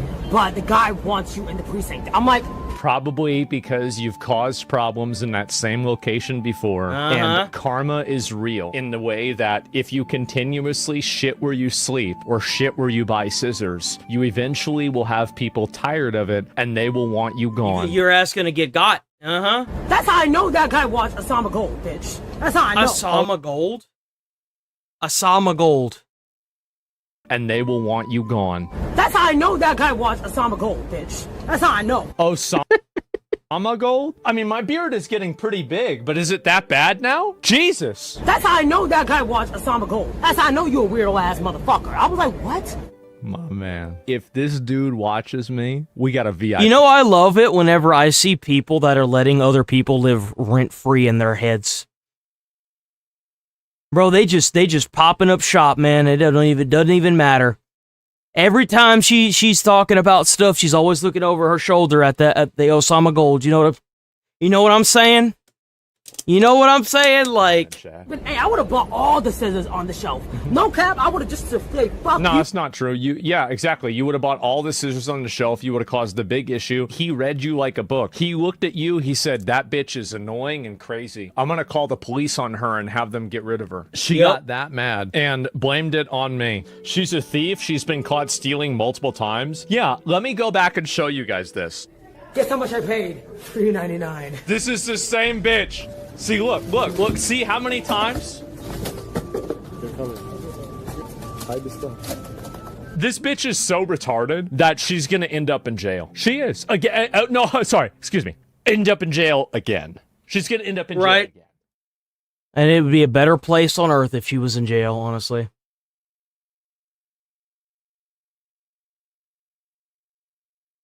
But since this little weasel decided to go and make another tweet about me today, you really thought you were gonna talk, you were gonna say something else. You were gonna do something else. It wasn't enough for you to just complain, but now you've got to go. The reason, and then we'll watch the cop video after this. Okay, you had to. This is what you, and I didn't want to do this. I didn't want. I did. For the record, I didn't want to have to do this to him.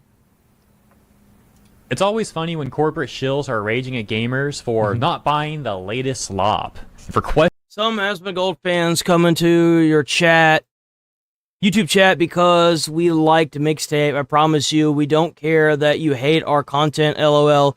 If someone said, KF sucks, Kinda Funny. That's the name of the channel. Well, if you don't care, then don't leave a post about it. Just don't make a post about it. Oh, how dare you do that? You must be such a chud. So we got Asmongold getting called out. This is a devastating day for the guy. It's never happened to him before. What's he going to do? Well, Asmongold did respond. Let's get the context. I taken a look at the tweet he's responding to, that being from Andy Cortez. This guy who I believe works on Kinda Funny podcast or something like that. I think they should be sued for false advertising. I've never seen a single clip from their thing. It's funny unless I'm laughing at them. Jesus, man. So what? These guys are mad because Asmon pulled up their Mixtape like score or something. I'm sorry, but like, dude, if you think that Mixtape is good, you need to be put in like an insane asylum. Like, skip the whole mental institute. You need to go to the asylum, bro. Like, they need to give you a padded room. Mixtape wasn't even a game. It was a fucking movie. Like, it's not... It's so much so a movie that they're trying to put it in theaters. I mean... But you want to try and blame Asmongold because he pointed something out and now you're getting hate? You're on the internet. Have you not had to deal with hate before? Bro, that's a natural way of life. Like, how much of a fucking pussy do you have to be if you getting called out by a streamer and you getting a bunch of hate, bro? Like, yeah, I mean, how do you name yourself that? Also, used to work at Rooster Teeth, which... Really well, now we making sense now. Okay. Now we're making sense. Up, actually, if you don't know, Rooster Teeth was another channel. It made shows like Ruby, and there was like a Halo series that they had made, Red versus Blue. That bitch got shut the fuck down. Because it got corporized. That's why I got Andy corpoed. Cortez writes, some Asmongold fans came into our YouTube chat because we liked Mixtape. Shouldn't have done it. I promise you, we don't care that you hate our content, lol. If someone said... Oh, W10 Jewels by Anthony Weed. Anthony Weed. Sucks. Also, I watch a racist, rotting subhuman that's ugly as heck talk for hours a day. Dude, good. LMAO. Stay away from us. This is the guy that today was trying to farm sympathy because my viewers were mean to him. This is the exact same guy. He has no problem insulting me, trying to like bring my life into it, bring my personal appearance into it, everything like that. And then he wants to act like a victim. You know why? You know why? Because that's all they have. When you know that they know that you know what they're saying is bullshit, you have them by the balls. That's why they start insulting you. Because that's the only thing they have left. That's it. Well, I like this game. Really? This game sucks and everyone else seems to think the same. Why did you like the game? Oh, well, fuck you. Well, hold on, wait a minute now. Because somebody called him a mean word.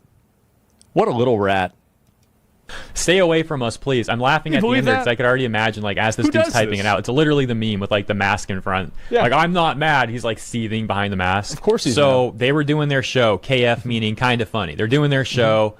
They get some people that are trolling them. Apparently, they're Asmongold fans. I don't know if that's confirmed or not. That's what they're saying, probably though. were. And you know, like, you could probably hate Asmon for going to this guy's channel and making fun of him for liking Mixtape. But you have to realize that if given the chance, they would do the exact same to any small content creator. That's exactly what they would do to try and shut you down. He wants to tweet about it. He rages on Twitter. They tags did. Asmongold. They've also done it ends up before. locking the responses as well. And let's take a look at some of the clips from this show. But first, I've had Asmon's response on screen. I know I've been blocking it the whole time. Thank you for your patience. Here we go. Let's take a look. Asmon goes on to write, if you tag me in a post like this, it lets me reply, by the way. I know when you make a post with limited replies, the intent is to create a safe space where no one can be mean to you, so I thought you should know. If you need any more Twitter or YouTube advice, feel free to ask. Well, it seems he took my advice, by the way. He did. He took my advice because his recent posts that he made about me. He locked the replies. His recent post, he didn't tag me. Asmongold, not racist. According to two of his fans that DM'd me, pics of him from his childhood, who he had a black friend. The other 12 people that DM'd me called me variations of N-word, gay slur. I'm not gonna say these slurs, man. And some threatened, wished for ICE to send me back to Mexico. Yo! Yo! He made another hate post about me, and you can see that I'm not tagged. like Andy Cortez didn't like this response. He didn't like the offer. He's luring. Oh, by the way, check out this immense That's ratio. right, he's luring. Crazy. Asmon got 52,000 likes. Andy Cortez initial tweet, 5,700 likes. Because nobody likes people like Andy. That's why nobody watches him.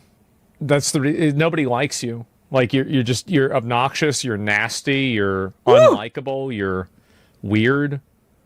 I think that also you don't like good video. You like Mixtape. That's cringe. Who the fuck likes Mixtape? Mixtape is such a garbage fucking game, dude. It's so garbage. It's so cringy. It's disgusting.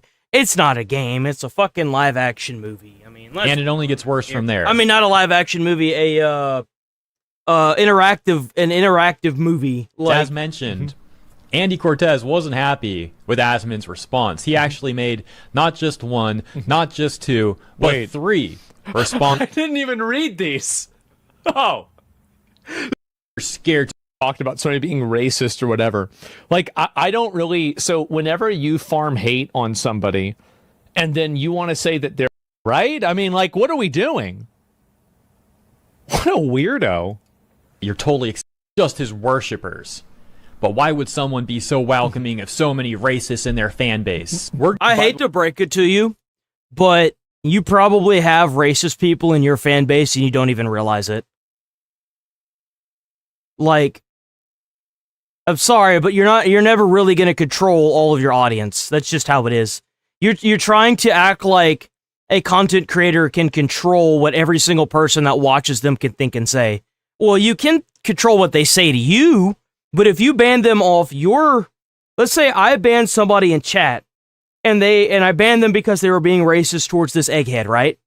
And then they go to that egghead, and they're even more mad because they got banned off their favorite creator, and now they're trying to, threaten them, and then, threaten them and call them names, and then this egghead decides that he's gonna, blame the content creator, and it's like, dude, you can't blame the content creator for that. That's not his fault.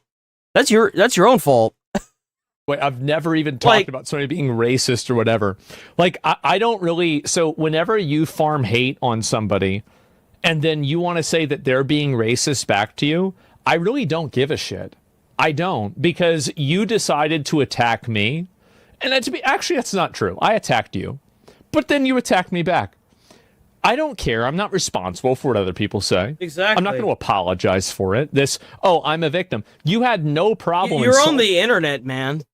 You're on the internet. That's what happens when you're on the internet. Get used to it. You're going to have people that are going to... It's crazy to me. This guy has been on the internet for as long... all the way back in Rooster Teeth. Like, how do you... He has to have been on the internet for at least 15 years by now.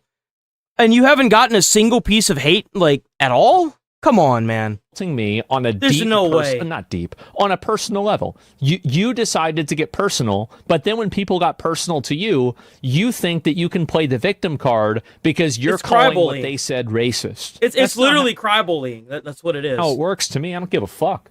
You shouldn't have been talking shit.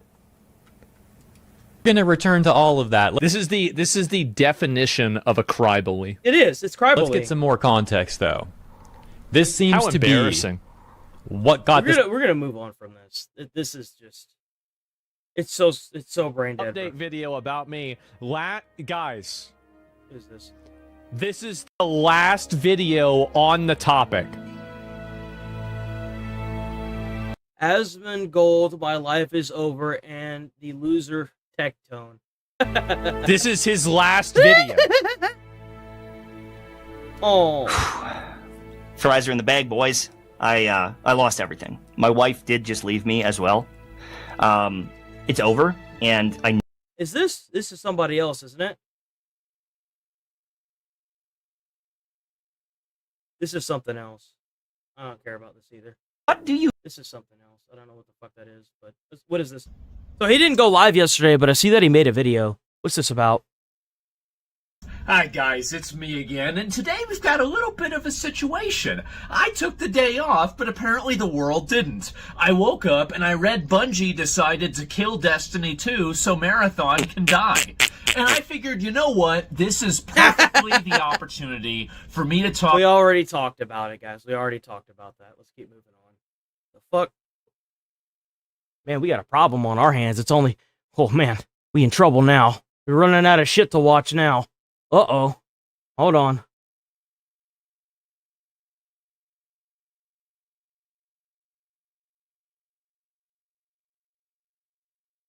I didn't click anything. Bro, what the fuck? I hate this. I hate this so much. Come on. You already watched Frogan. There was somebody else. Tozy, that's right. I wanted to see Clav.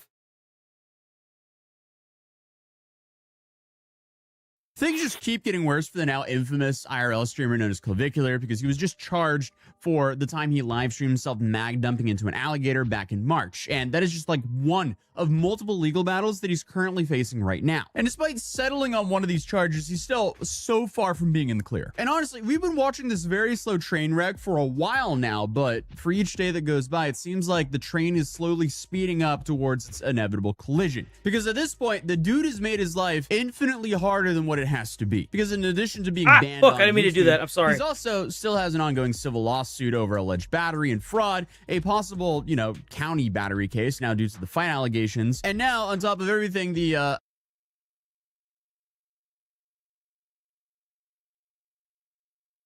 alleged reckless firearm discharge where he mag dumped into an alligator. We have to say alleged because it hasn't been proven in a court of law, but unfortunately for Clavicular, he did live stream himself doing the UFOs? Now, obviously, a lot of people are going, well, did they bring out new UFO stuff? Hold on. I'm sure that they should have, right?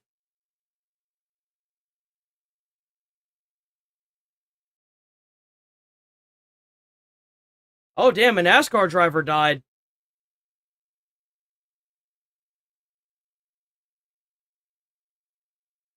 I'll comb through this later.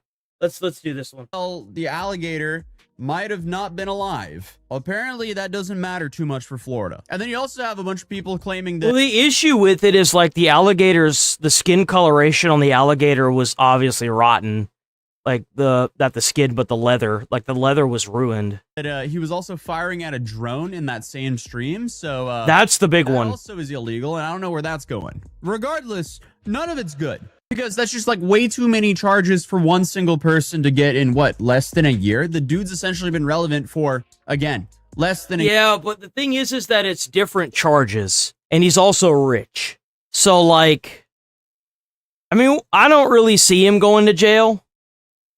But because it's Florida, but who knows? Year. And this is all while he's supposed to be getting sober and also taking better care of himself because, he also live streamed himself ODing. Yeah, but the thing is like, that happened after. He said he was going to take care of himself and do better after he OD'd on stream. Like, you can't say that, and then you have to put it into context, man. So maybe a reasonable person would think it might be a good idea to take a little bit of a break, put the camera down for a couple weeks. I think that's a bad idea. Anytime a content creator stops making content, that's whenever everything stops. You fall out of the algorithm, you fall out of viewership.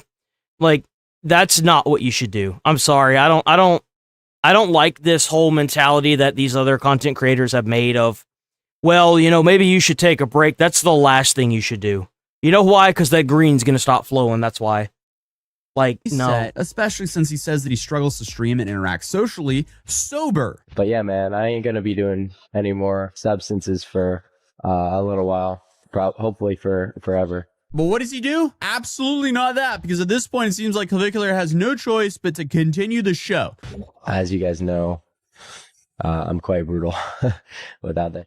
So that's I think I have to figure something else out. But I mean, hey, if you ask me, that kind of sounds like the definition of what he calls jester maxing, because the dude is actively destroying his own life for the sake of it. You know what's kind of crazy? Is that what Clav was doing was normal. And obviously it shouldn't be. But it's called like the drug triangle or the streamer triangle or some shit like that. That like you take like a whole bunch of drugs to stream and stuff. I don't know I don't remember exactly what it's called. What is it called whenever it's like some kind of triangle thing where a streamer takes X amount of drugs to get through a stream?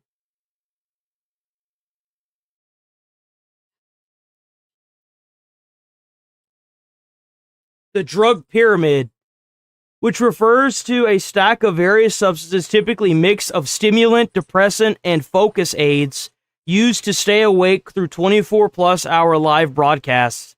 That's literally what it's called. It's called the drug pyramid. Like apparently it's very normalized in the streaming atmosphere. His own content. But regardless, I mean, I have no doubts his legal fees are really starting to pile up, and if he continues to get in trouble or banned from more social media websites, he could lose potentially all of his income, or at least his main source, which it seems like it probably is. It's probably based on the same foundation as like what college kids do. It probably is, actually. Because the dude for a while now has essentially had a mandatory hour of spinning slots on his stream. So we got 1 hour gamble, then. Oh, so he's on Rumble or Kick then. If you have a contract on Rumble or Kick, usually they're like, you gotta play slots for an hour, and we'll give you like a couple mil for this contract. We out. Gamble then IRL. All right, that's the difference. That's the difference between us and YTG. But in my last video, we talked about the speculation online that he might have actually lost his stake deal since he canceled his stake leaderboards in his Discord. But I mean, honestly, I don't know why he would still be gambling on stake on stream if they weren't still paying him, unless he lost like the main aspect of his deal and now he's just running off of affiliates. I don't know how the deals are structured, but I'm doubtful that he lost that deal now. It's whatever his contract says. Because if they break it, then he can sue them, and if he breaks it, they can sue him. So he's probably just trying to fulfill the obligations of the contract, and Stake wants him. Stake is a part of Kick, by the way. And Kick wants him to just continue gambling, doing the gamble on stream, and they'll probably just end up canceling the contract when it's done, and then they'll go their separate ways.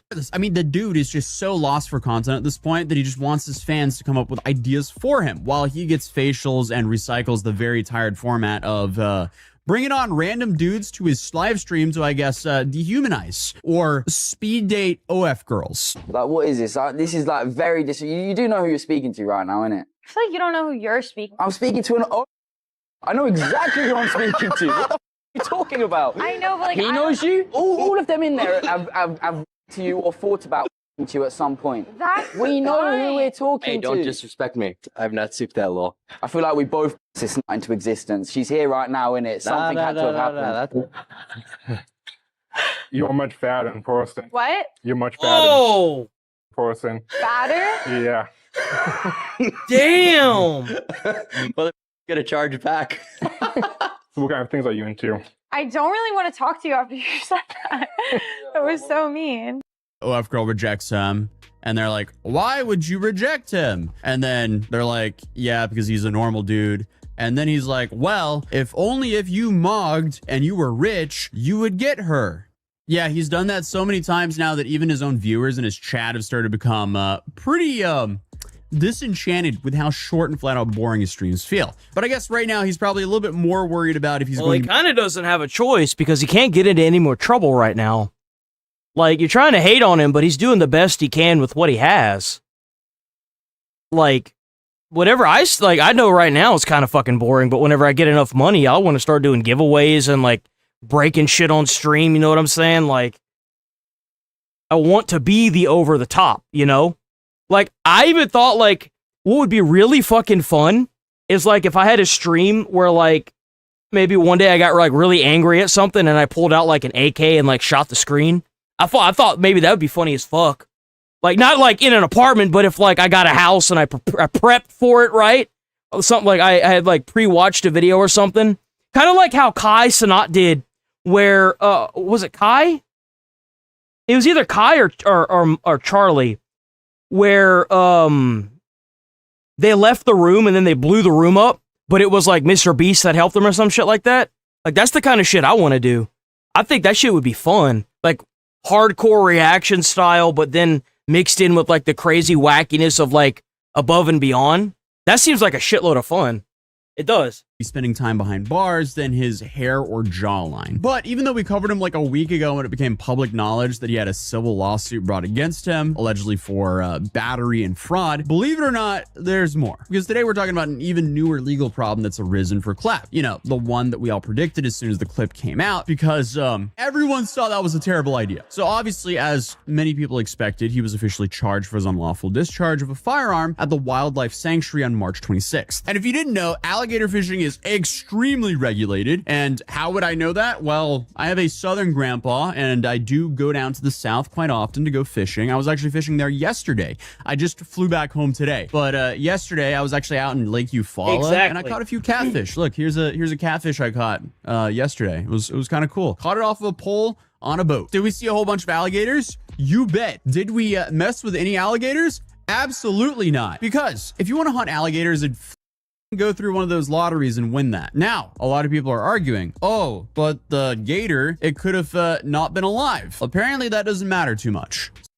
As if that makes them exempt from any consequences. But the two other men there were also charged in this, so I bet they're very happy that he live streamed this to the world, because I feel like, unfortunately, if he didn't live stream this, no one would have known about it. Two other people that were with him, including fellow kick streamer. Watch that. Discharging a firearm in public can lead to imprisonment upon hours of content that he live streamed that day. And then I guess we'll also find out if he pleads guilty or not. Something tells me, though, he's probably going to fight this, so it'll be interesting to see what happens. Dude will probably be fighting this tooth and nail, or veneer and acrylic, as the Looksmaxers might be doing. Anything to save himself from the jail time, because if he goes to jail, that's going to be really bad for business, because obviously he live streams for money. If the live stream is off, he stops making money, especially after the YouTube ban. So, anything... What? Oh, that's right. He did, didn't he?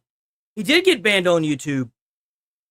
Keeps him from live streaming is extremely bad for his career. And then, of course, speaking of distractions from live streaming, all of this also comes immediately after he was hit with that civil lawsuit that I covered just a week ago. And that was filed by the female Looksmaxer, Alexandra Mendoza, at the end of April. And I'm not going to go through all the details again, but in short, it does not look good for him. Because again, his main problem is he live streamed himself doing half of what she's alleging. So, that's going to be really hard to fight in court. But possibly even more sad than, I guess, the legal stuff for Clavicular is just the private falling outs that have been reportedly happening left and right because of his antics. His own family is now pretty much snubbing him. His PR rep quit. And at this point, a lot of his viewers are starting to get really fed up with him. So, I mean, he's been forced to, I guess, scrape the bottom of the barrel, but we all know that even the shocking OF speed dating content does get old. Viewers want talking about is how the judge apparently looked better than Clavicular. Yeah, that just shows how cooked we are. Oh, that's right. Little did I know. Yeah, the judge that was at the trial,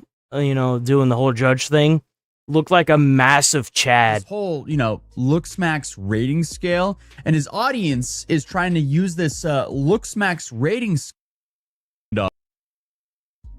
I think that it's just a bunch of streamer drama. I'm sure Clav will be fine.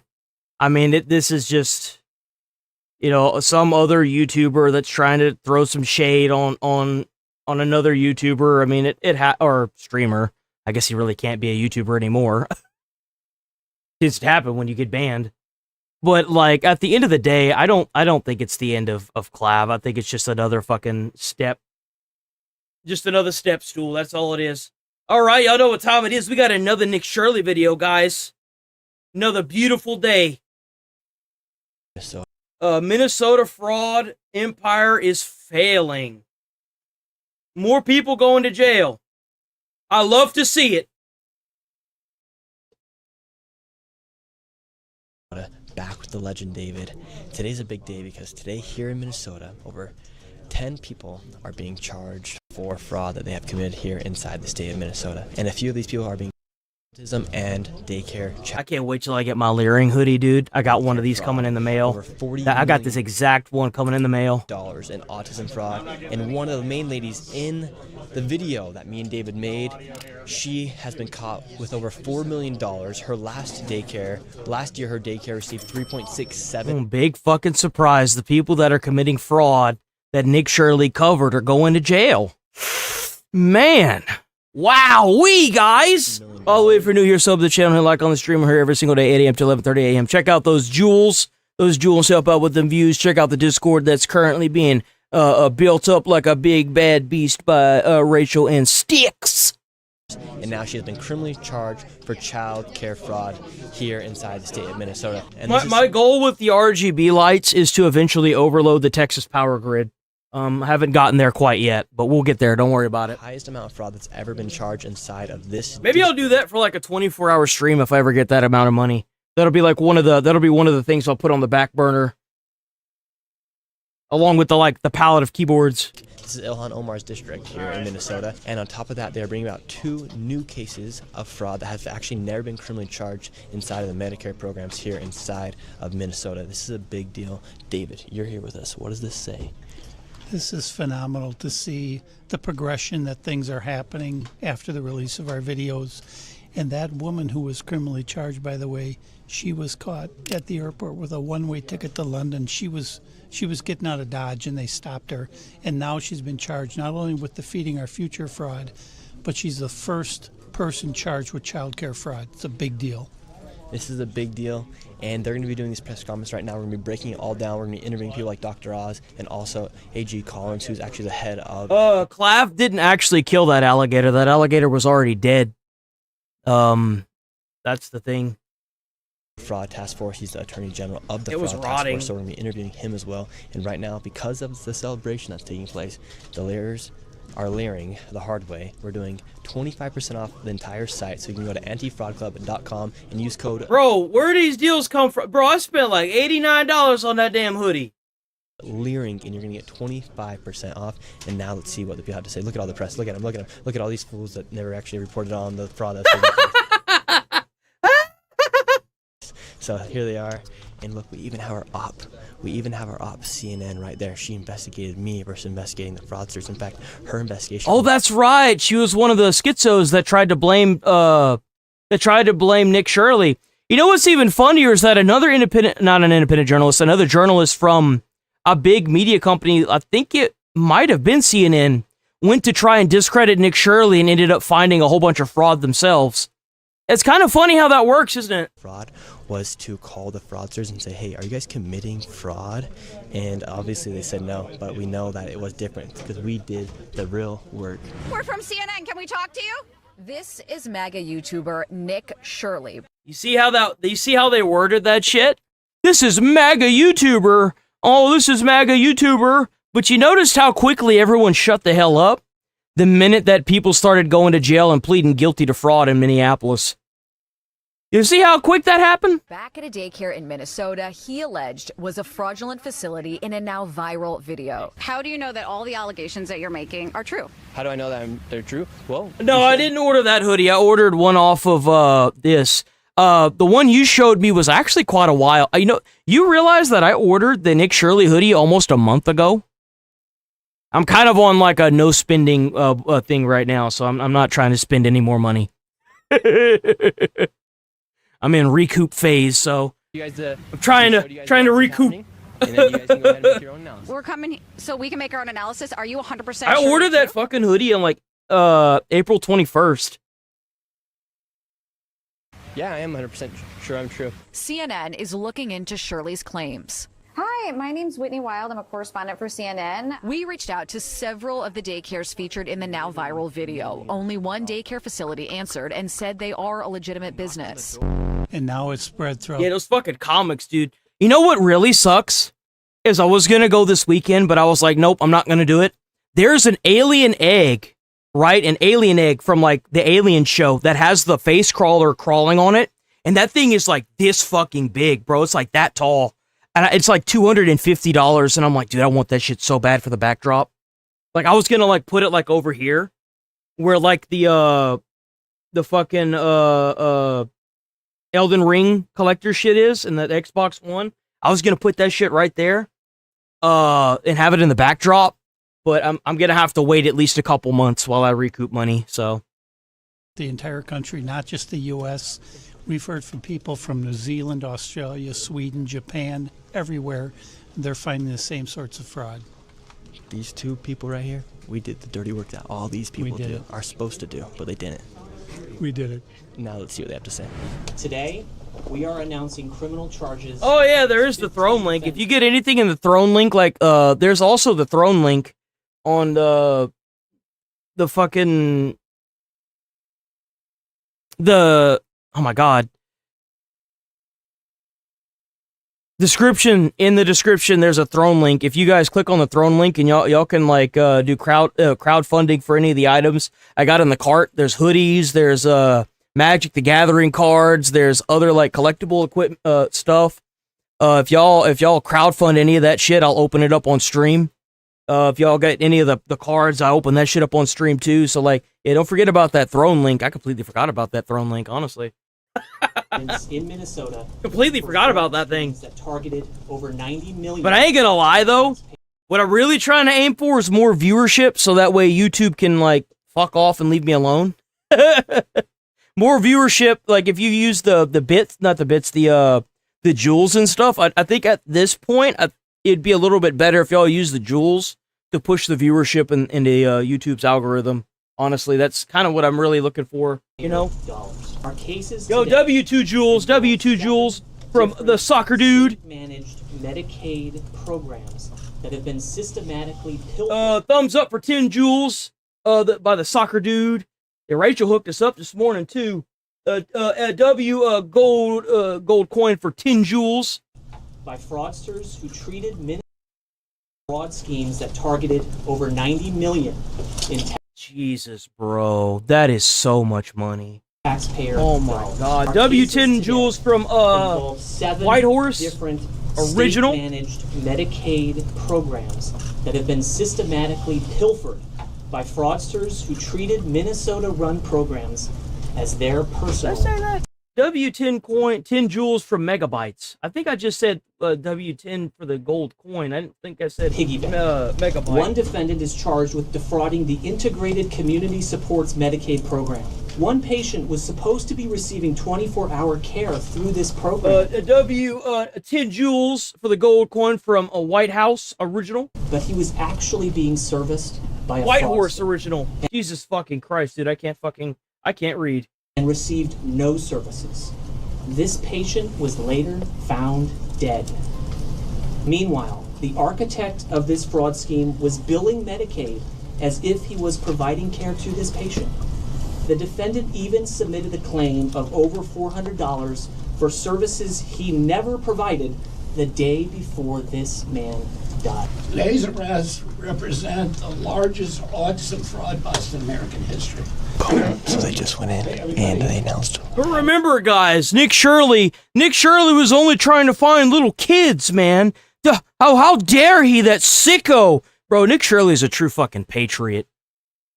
I'll be saying W Nick Shirley till the day I die, unless I come to find out he did something that was kind of nasty or some shit like that. But W Nick Shirley. Cases, for instance, this is the biggest autism fraud that's ever been exposed in Minnesota, and I think potentially in the country, if I heard correctly.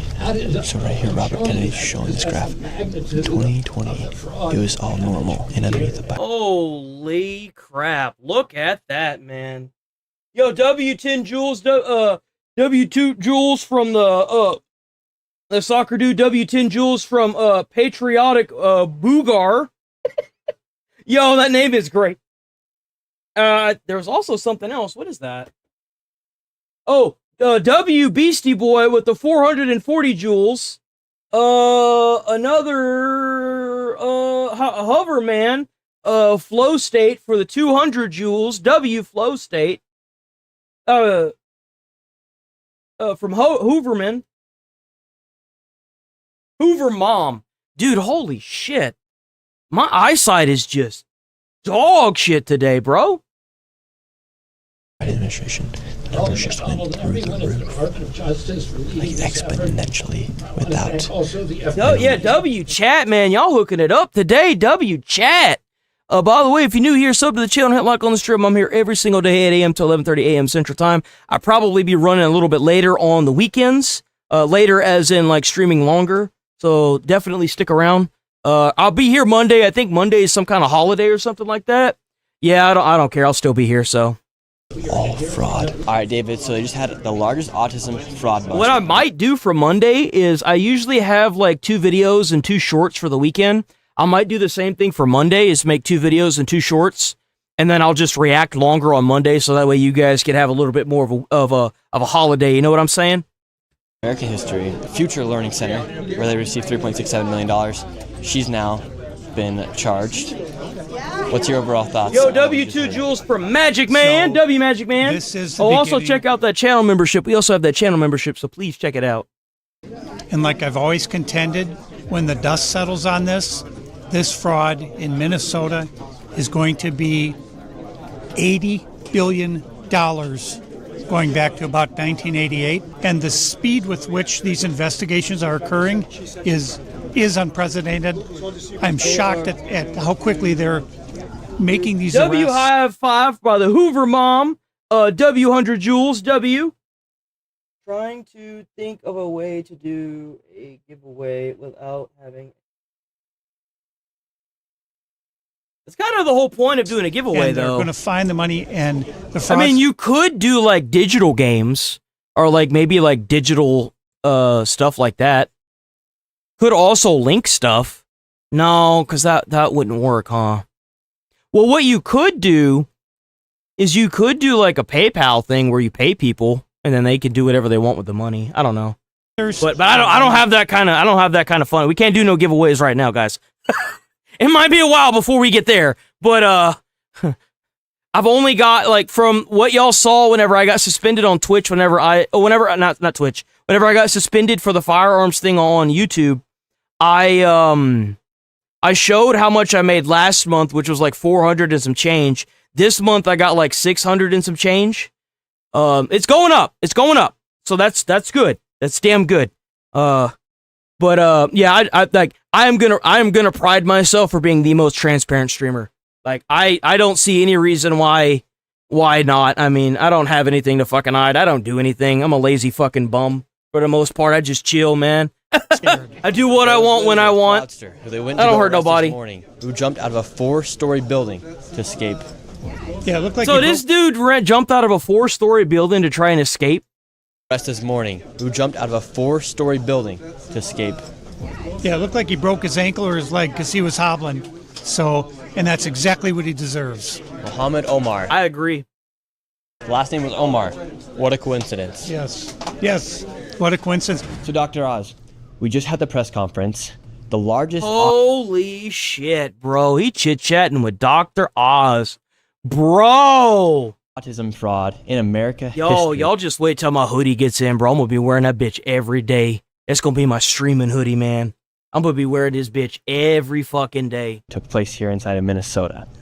And there's a bunch of other fraud as well. One of the Lears as well was charged as well. What does this say about how the fraud was able to happen and then what you guys are doing now to make sure that it does not continue to happen? When you have fraud of this magnitude, you can't play man-to-man. You need zone defense, which means an all-of-government approach. So when President Trump... What the hell is this guy doing? What are you on about? You've been acting real weird up in here, bro. Hold on. He's been acting real weird. Did I miss something?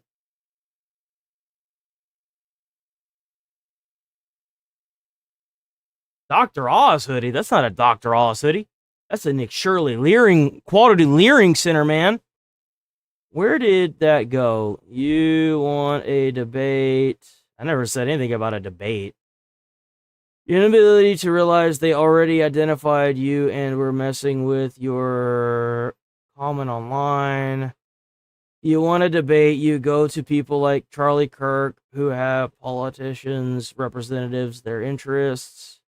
Nick and his followers aren't going to debate ideas with you. If you say something they don't like, they are going to bullshit you.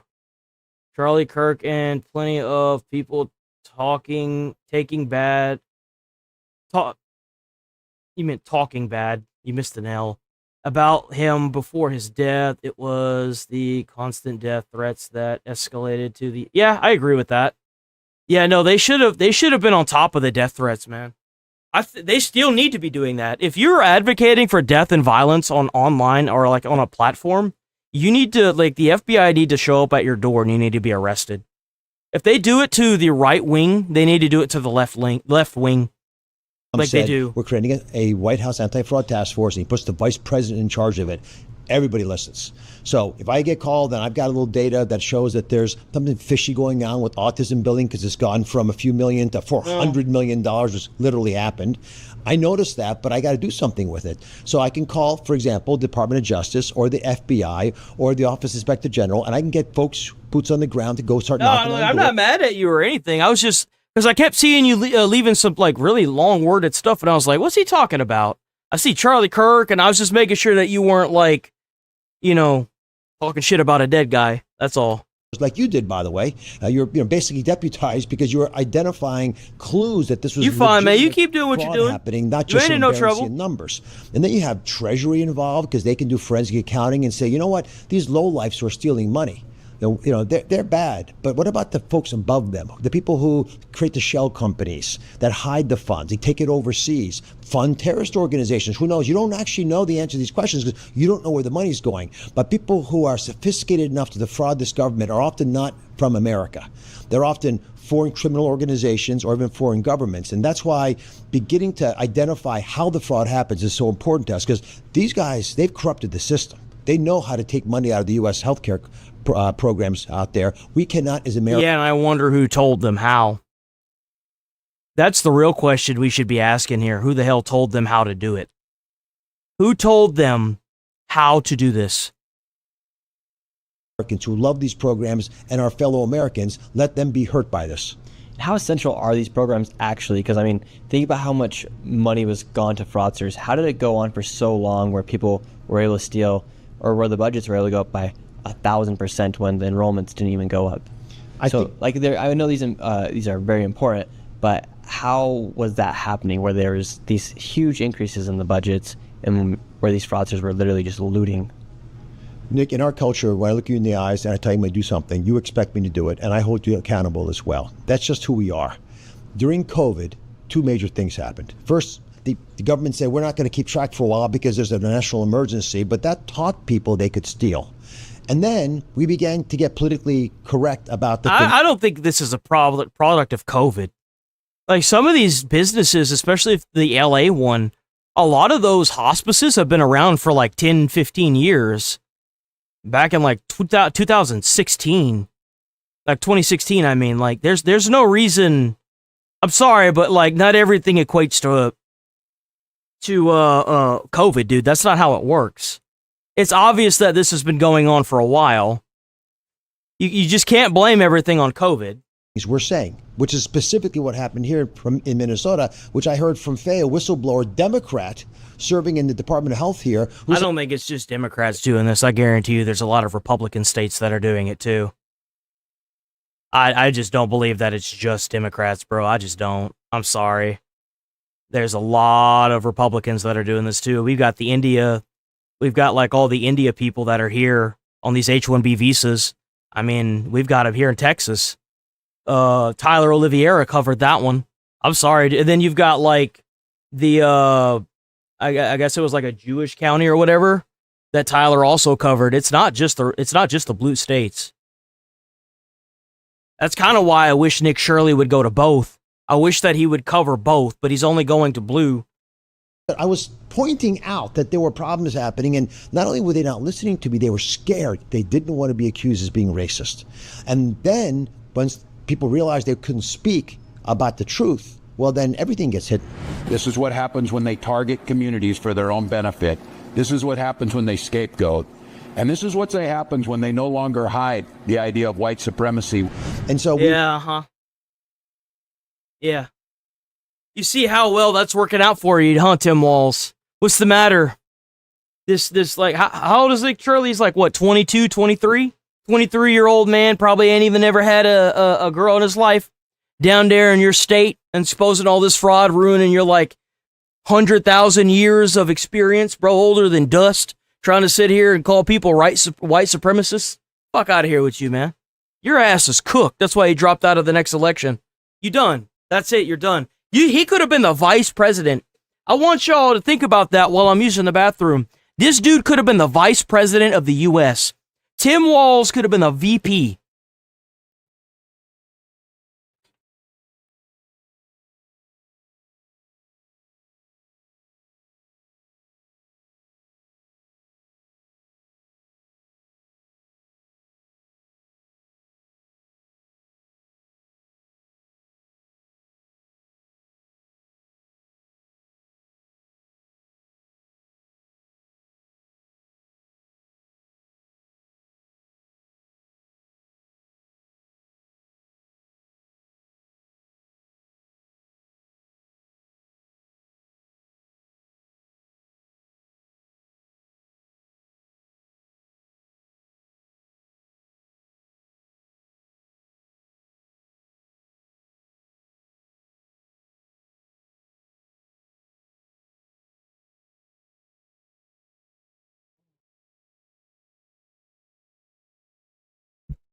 Okay, we back. To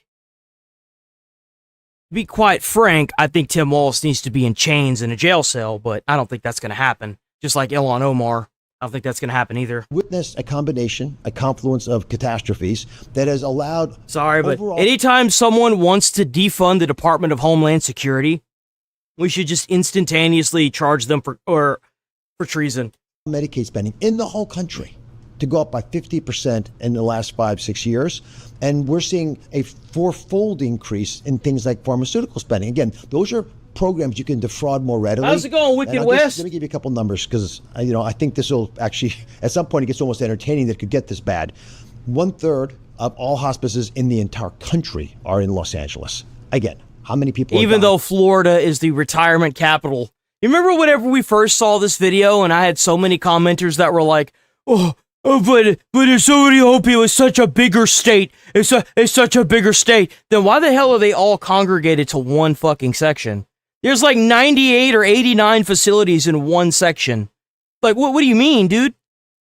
In LA, hospices. Like, what are you talking about, bro? They've defrauded that program. In New York State, the number one job in the entire state is now being a personal care service worker, which is, again, the core of your question. These are jobs your family would do for you normally, like carrying the groceries upstairs or driving you to a doctor's office or giving you a place to stay if you're down and out. Now we're just paying people to do that, so it's a jobs program. And so you begin to, as an American, question who was keeping track. And let me just answer And it really sucks because these job programs like this, those things are awesome. If they were used the way they should have been and they were regulated and looked after the way they should have been, they would have been great for the state. They really would have been. But unfortunately, there's a lot of corrupt individuals that just don't care. They just don't care. Question for you real quick. My agency, who was in charge of at least doing the early warning, just looking at the numbers, was basically told, don't go after these bad guys. You got more important things to do. You got to just sign more people up for these programs. And so the total number of people involved in Medicaid fraud in our program integrity unit, 6 people. Just think of that.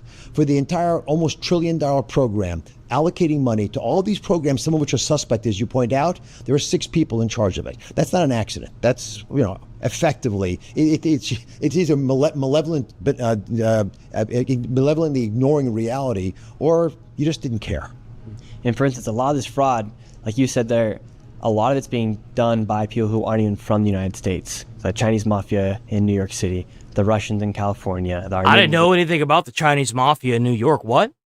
Wait, what? Yo, Nick Shirley got some more videos coming out. Is this like a foreshadowing? In the United States, the Chinese mafia in New York City, the Russians in California, the Armenians as well. Here you had the Somalians in Minnesota. And we have David here with us. And David, how did you see this fraud? Because if it wasn't for you, a lot of this stuff would not be happening. If it wasn't for you noticing that there's no children at the daycare, how did you notice the involvement of, for instance, the Somali population come in and loot and steal from Americans? Well, I started to see this prevalence of these childcare facilities around my office, and they're always in these dark, dingy buildings. And I said, well, who's running all these childcare? Why do we need all these childcare facilities? So that's what started me looking into what's going on here, how many kids are going there. And so I'd go early in the morning, no kids. I'd go in the afternoon, no kids, no footprints in the snow. So when I started looking at the ownership of the childcare facilities, I said they're all Somali. And so then I said, well, I'm seeing all these vans driving around, and it's a Somali driver, and there's never any passengers. So they did. To the states like Minneapolis and California, they did cut off the programs.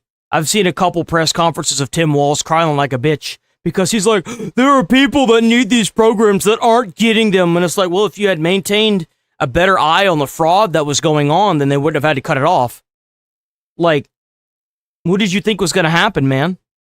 They have to make sure that the people that are getting it actually are just like need it and are deserving of it.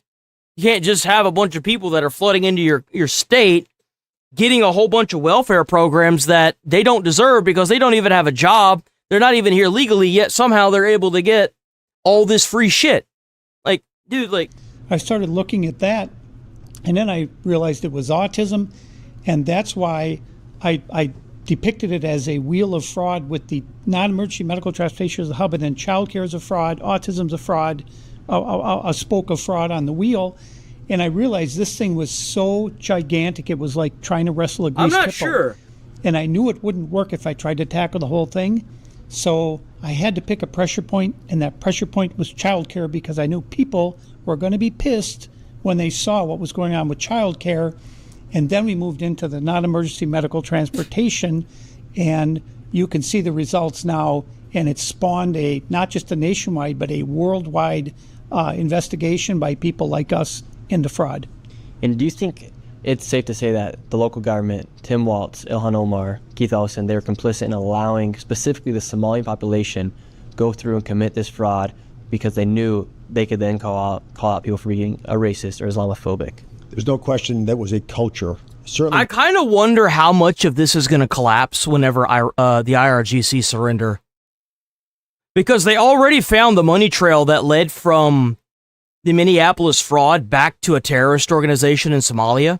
But I wonder if that terrorist organization has any ties back to Iran. I wonder. It makes you really wonder what exactly is going on behind the curtain. Like what would it have to take to be the fly on the wall during that not that press conference, but that briefing, within the department in charge of these programs that stymied open talk. You were intimidated if you said anything that was even a little bit deemed as politically incorrect. And the specific issue around racism, which I again heard from Faye, was the biggest insult that you could ever make is to call someone a racist. And I think the biggest insult is that you're a liar and a cheat and you're taking advantage of your fellow men and trying to hurt them. And the fact that they lost their priorities on these issues, to me, is very concerning. It's one of the reasons that we've been, actively looking at how we can investigate these programs more effectively. And to protect the federal taxpayer, we've had to look at what's been Did submitted. Minnesota turn red? Didn't Minnesota turn red? Is Minnesota red now?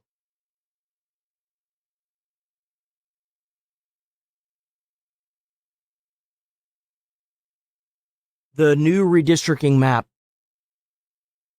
Let me see if I can find it.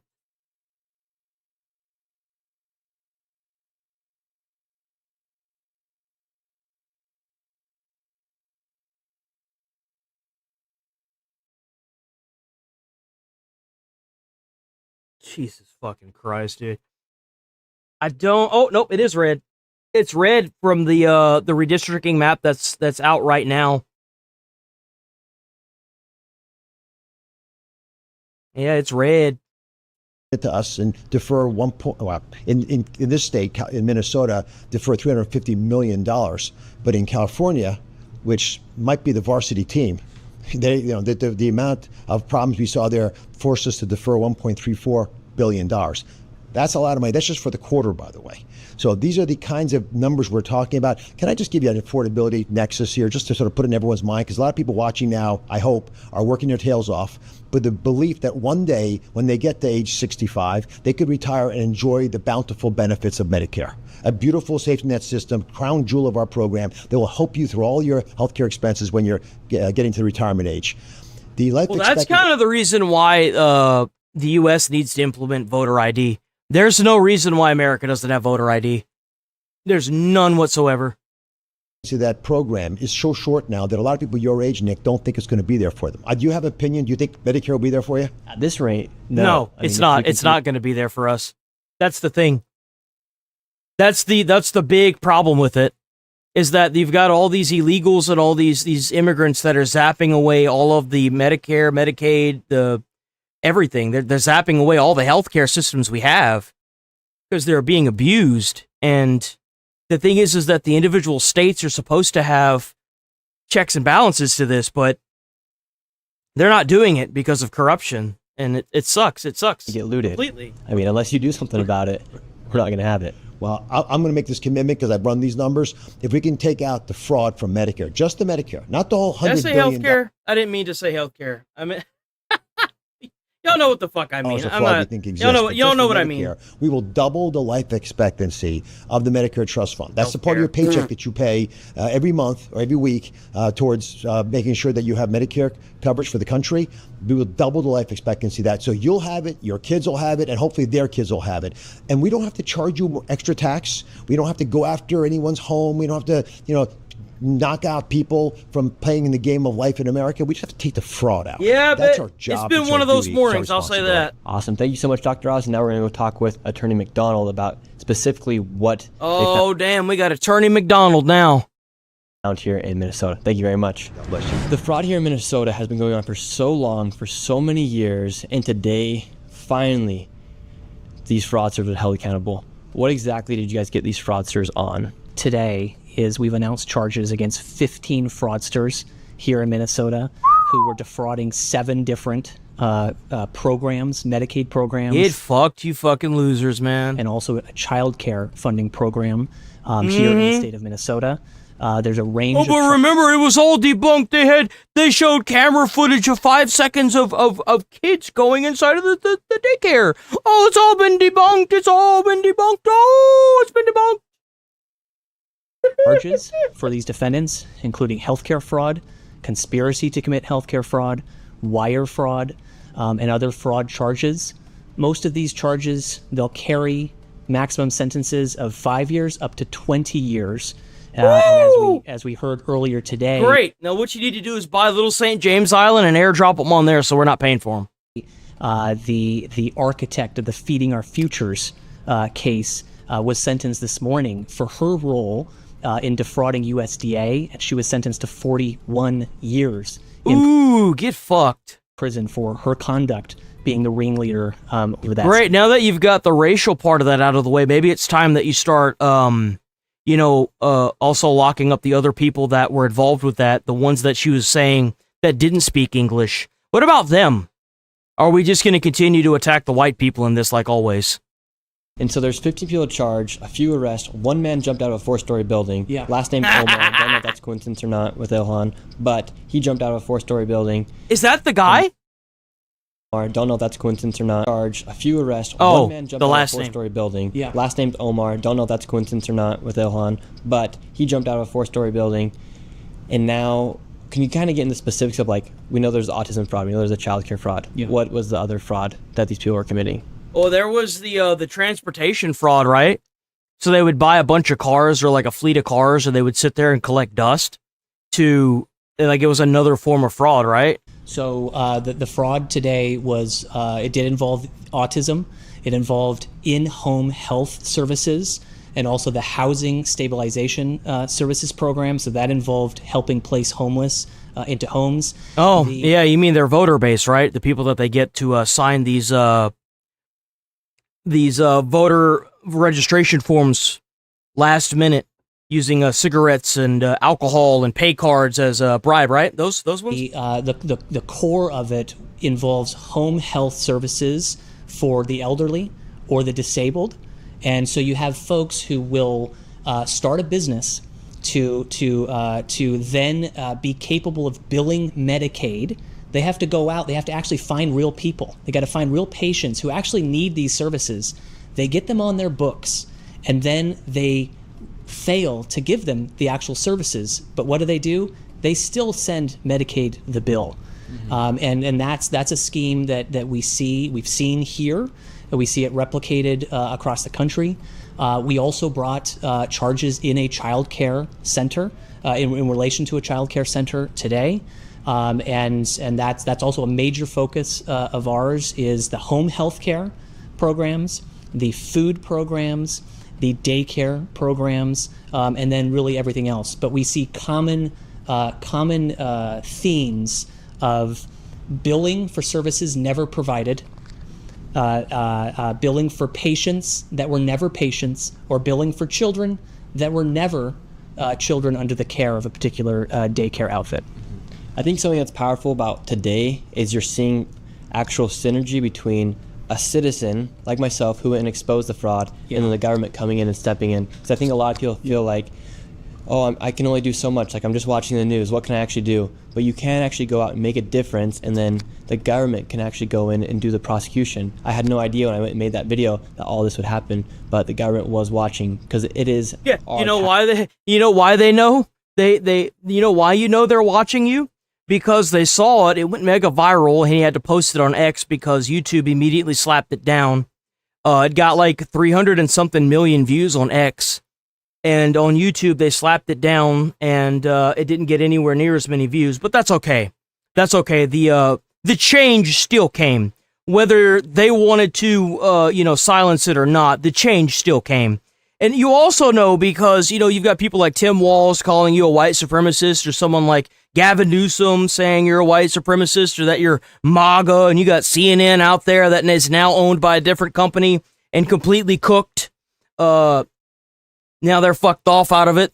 They're doing their own thing now because they realize that they're getting eaten from every single fucking corner. Should I keep going here? I mean, let's be honest here. Do I need to keep going? I mean, they even tried to pass a law that the Stop Nick Shirley Act is literally what they called it in L.A. that would completely censor independent journalism. Like, dollars I was getting stolen, and then I think like there's a beautiful synergy happening right now inside the country, and I hope this gives people more hope to actually go out and make a difference inside their communities and be able to have that trust that, okay, if we see something, if we see a random daycare with no children, let's say something, and now let's have that faith that our government will go in and do the prosecution and go do the investigation as well. Yeah, that's exactly right. I'm an assistant attorney general, but I'm just a guy like you. I watched your videos with my kids, and they thought they were great. Yeah, they are great. And so that to really solve this problem, it requires everybody to come together and say enough is enough. And so your work, the work of the agents, the prosecutors, everyone, this should not be a controversial issue, that it's something that we need to solve. It really shouldn't be. So I encourage and I commend you for doing this work and for highlighting certain things. And I invite anyone else to also jump into the game there and help us figure out what fraud is occurring, and then we could run with investigating it and trying to bring it to fruition. Because every case requires documents, it requires witnesses, it requires live bodies to actually testify to what has happened here, whether something happened or didn't happen. We rely on people in the community to be those voices for us at trial, for instance. We need everybody to be reporting what they see, so that we can try our best. Man, I bet the people that were trying to call Nick a white supremacist are just mauling right now, just screaming at their computer screens, man. Probably so mad their head's gonna pop off. It's insane how all the rhetoric immediately started piling in on Nick Shirley. Oh, he's a kid diddler and all this crazy shit. Oh, yeah, that daycare, he had all these people going in and out of it. He's a white supremacist. Fuck you, fuck Trump, fuck Nick Shirley. Da-da-da-da-da-da-da-da-da-da-da-da. Man, it's crazy how rapidly the atmosphere shifted. It's insane. Every argument these bozos had got completely fucking annihilated. Every argument. The Leering Center is practically shut down. There's over 67 different people that have pled guilty to fraud in Minneapolis since all this shit. Like, it's completely been obliterated. It's completely been wiped. Like, this fraud and do it better than we've done it. Tim Walz is no longer running. Like, it's important for people to realize that we don't work for you. You work for us. We do. And it's our responsibility to go out and actually make a difference and then have you guys do the work for us. And I think that's what we're seeing. I hope this encourages other people to realize that and see that you can make a difference inside of your own community. Yeah, and I'll tell you, from my perspective, your words about us working for you, that's exactly what we are. We are public servants. Who do we work for? We work for the public. We don't work for us. We don't work for our own egos or our own desires. We want earnestly to be able to do what's right for the American people and to restore hope, restore joy for victims of fraud. And the justice system. Justice is such a beautiful word, if done right. And it's an honor for me to be in this role, to be able to step into this seat and to really work hard for the American people. It's an honor for me to sit in this seat. I hear from all kinds of people. And that's the way it should be. To any senator, to any government elected official in any state, in any, honestly, in any country in the world, you work for the people, man. That's who you work for. Don't ever forget that. It is the people that put you there, and it should be your job to make sure that the people that put you there are the ones that want to keep you there. Period. Who are so disturbed by the fraud, and I'm at the front of the line. I feel the exact same way, and we have a historic opportunity to do something about it, and I can guarantee you I will do my absolute best shot to do something about it. And your last message to all the fraudsters? Yeah, my message to the fraudsters, I said it earlier today. Eat, drink, and be merry today, because your days of frolicking and freedom are coming to an end. Yes. We're going to do everything that we can to find you, and when we find you, we will prosecute you, and when we prosecute you, we will seek to claw back and extract every penny that you took from the American people. Yes, that is our sir. goal. That is our vision. So if you're hearing this, you should run and you should hide, because we are going to do everything we can to unmask you and to prosecute you and to bring you to justice. That's right. Maybe jump off a That's right, bro. W. Nick Shirley. four-story building, but they're still going to find you. Thank you very much. We appreciate you. Yo, W. Nick Shirley. Yo. Guy is built on bangers. That's all I can say. That's all I can say. He does not miss, bro. Does not miss. Holy crap. Absolute banger of a video.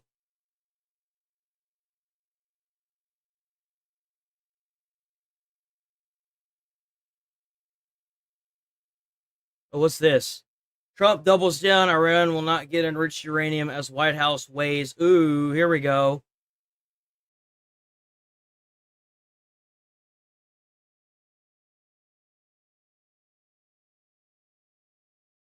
Oh, this is the guy.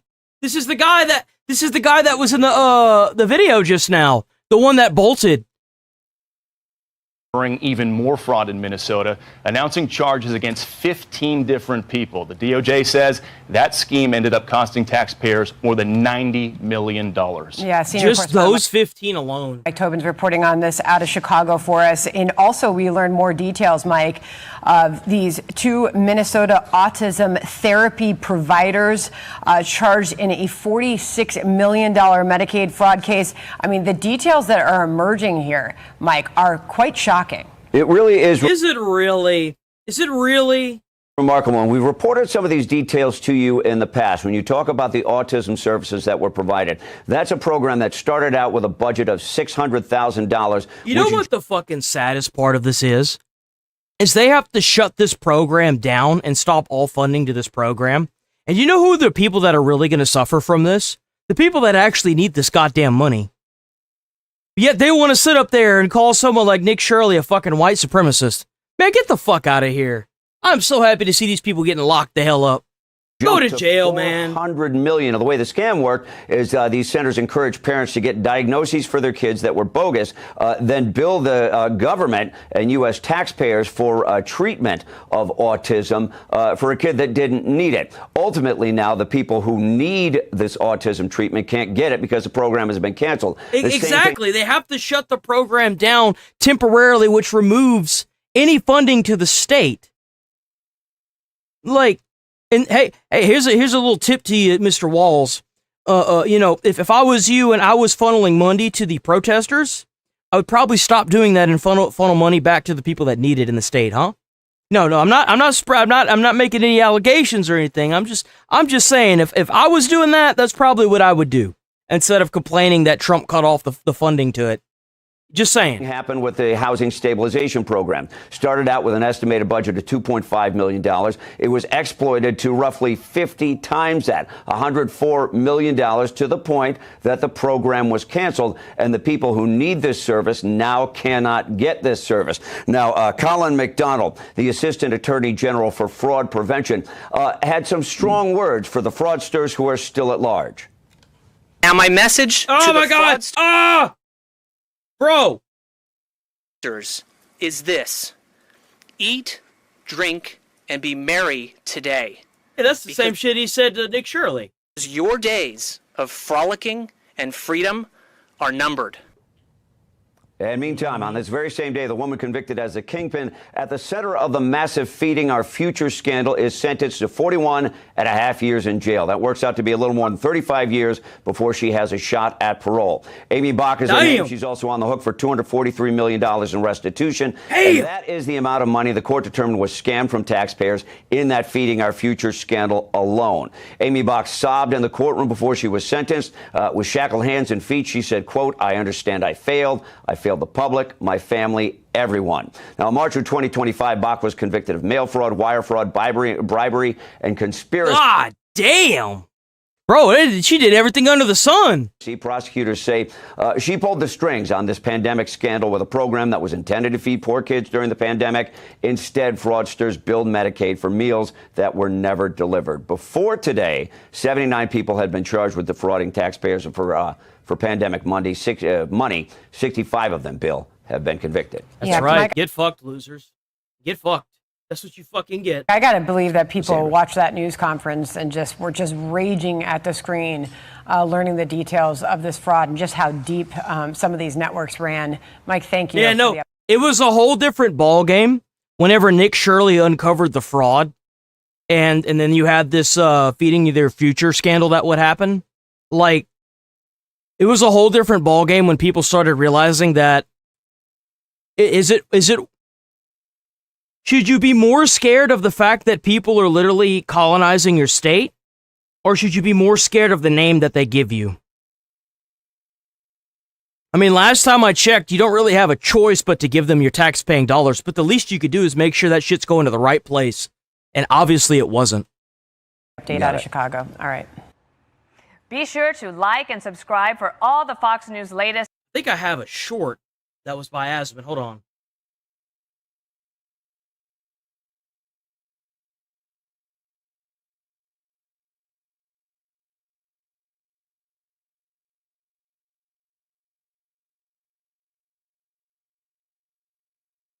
Where are you headed?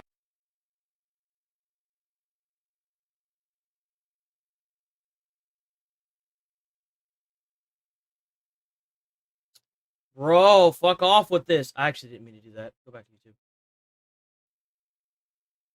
I'll pull up that playlist right quick. If you're new here, sub to the channel, hit like on the stream. We're every single day, 8 a.m. to 11:30 a.m. Central Time. Right here, same place, same time. Check out that channel membership. Check out those jewels, jewels that have been donated today. Y'all are awesome. Where is... Fuck, did I pass it? Playlist right here. Boom. That's insane. I'm a mom of 2 in Fairfax County. That poor little... Here we go. Here you go. I saw this morning and I was like, I gotta see this. I'm here to protect the kids and how I have safer for when I have kids because That poor little kid. I'm here to protect the kids and how I have the streets safer for when I have kids because I'm scared if anything's going to happen to me because being a white girl is really scary at this time. Loads of people call me racist for going to these, but I just want to be able to feel safe in my own community and I just want to be able to walk the streets like I... It's sad that even the kids know why the hell they're there.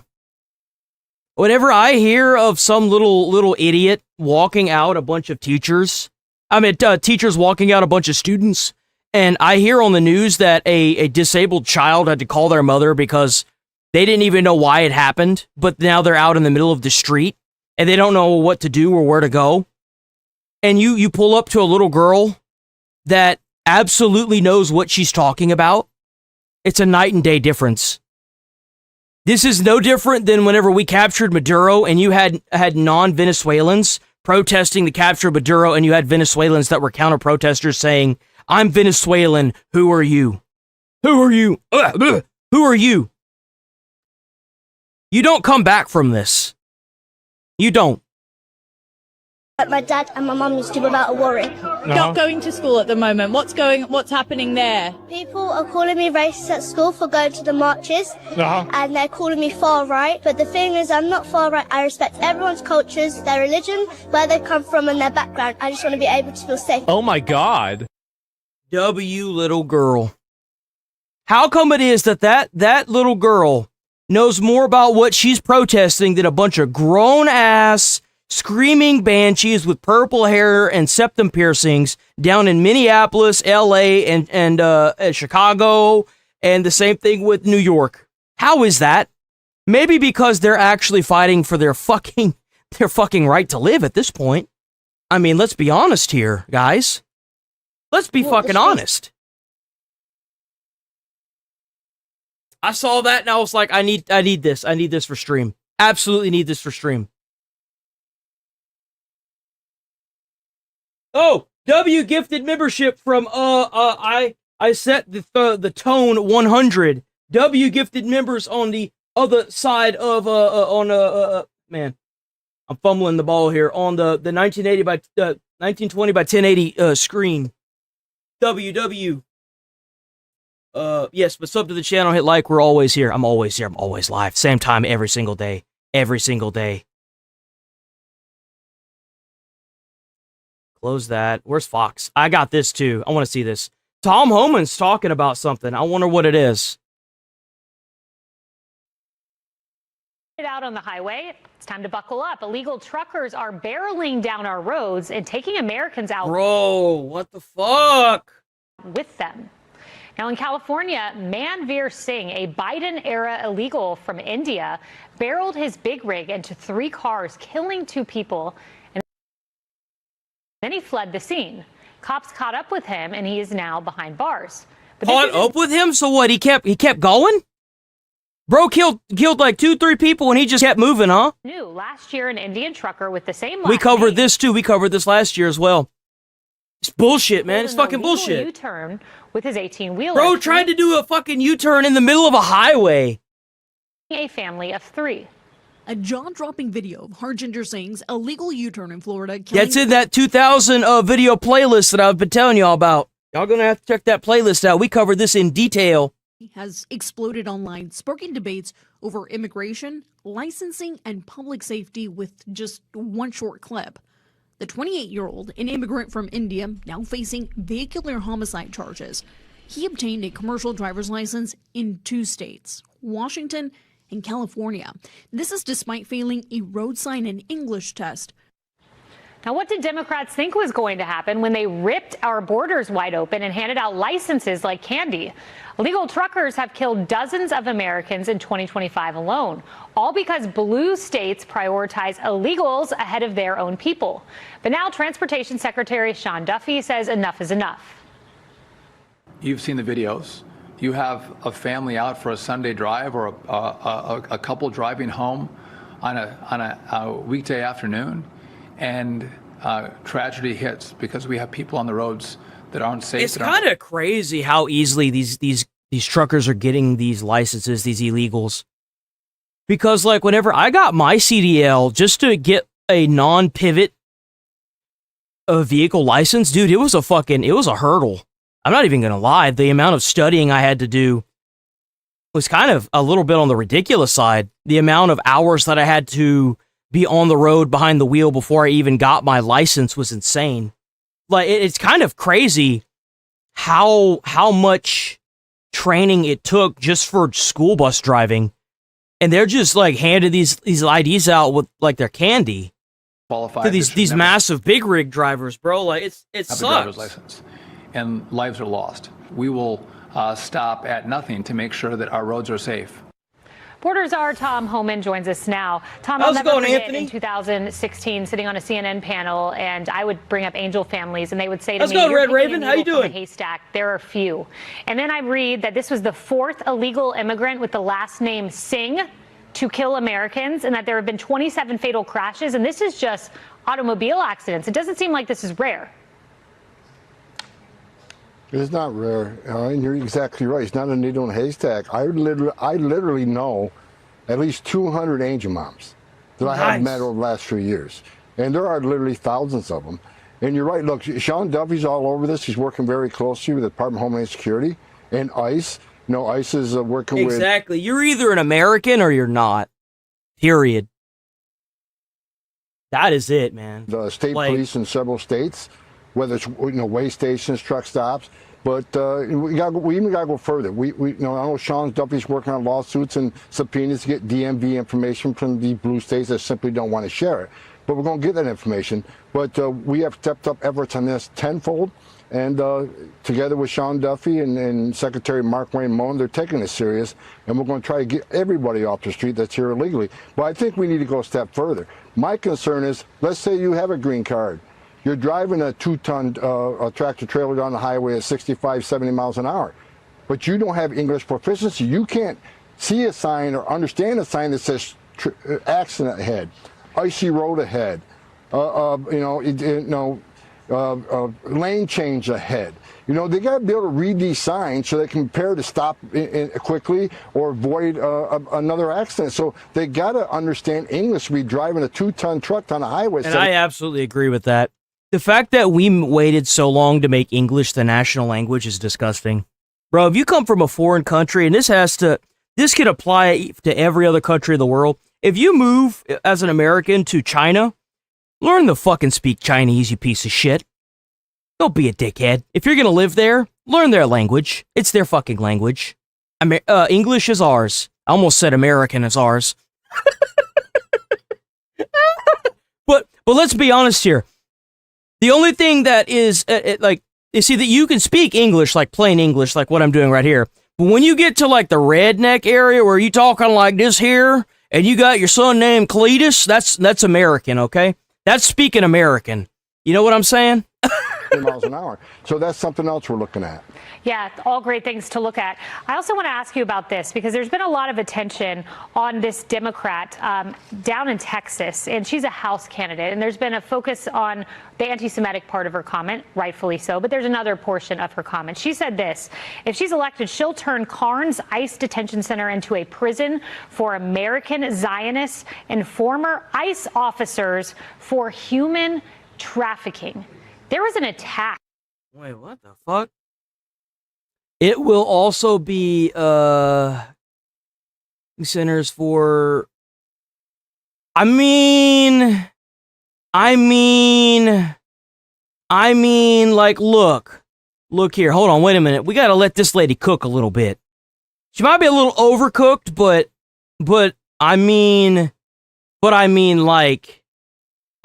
let's talk about this. Hold on, wait a minute. I kind of like where this is going a little bit. ICE officers for human trafficking. There was an attack on ICE officers in Texas. She wants to lock them up alongside of Jewish men and women in this country. That's what it sounds like. You know, she's obviously an idiot. Bottom line. Who the hell is this? Just bring it. I'm sick of the threats from some of these out of touch, Democrats. Human rights. I love it. Isn't it like a basic human right to be able to drive your car without having to worry about being decapitated by like a foreign driver on the roadway? I feel like that's just a basic principle of human rights. I mean, wouldn't you agree? We're enforcing the laws they enacted. We're not making this up, and we're going to keep enforcing the law. You can Let's go, Reggie. Lawsuits and arrests all you want. We're going to keep doing the job. The American people voted President Trump, who I believe is one of the greatest presidents of my life. No. She's not confused. She doesn't care about the actual pedofs. She doesn't care about them. What she cares about is trying to make people and call people names so that way they can justify being violent to them. Just like the whole Nazi rhetoric, the whole like white supremacist bullshit, that kind of shit right there, right? It's all to try and fund the narrative. Who the fuck is this lady? This is one of them rats that roached out to a different state whenever they had to pass like a bill or something, right? We'll keep doing the I look forward to watching these people lose their seats. From the Oval Office to enforce immigration law, especially against those who are public safety threats and national security threats. So keep the threats going. You're not going to stop us. We're going to keep pushing ahead. We got the most secure border in history of this nation because of President Trump's leadership. We have record arrests, record removals, and we got foot on the gas. You're going to see more, and we're going to keep doing it. So threat all you want. You're not stopping what we're doing. Yeah, and she claims her comments were not about Jewish.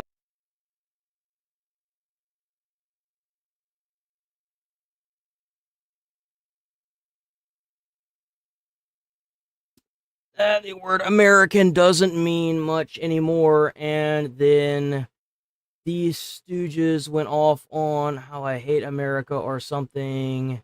It sounds to me like it might have been a misunderstanding. Hold on. I don't know if I'd say made in America. Manufactured in America. I said the word American. Glasses, I don't say that. Glasses or something. America is a pastime and live at. Talking about CT is okay. Expensive though. I think there might have just. Who the fuck is talking about CSN right now? What does that have to do with Fox and their settlements?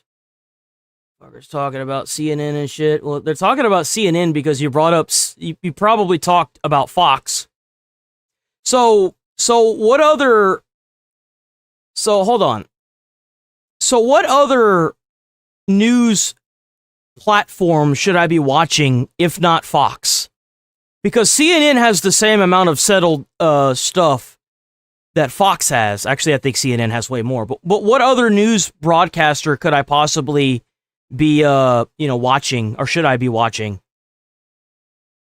It sounds to me like you're trying to. It would be best to ban me for all of your sakes. Easier to stay in the little box. Well, no, I'm trying to ask you a question.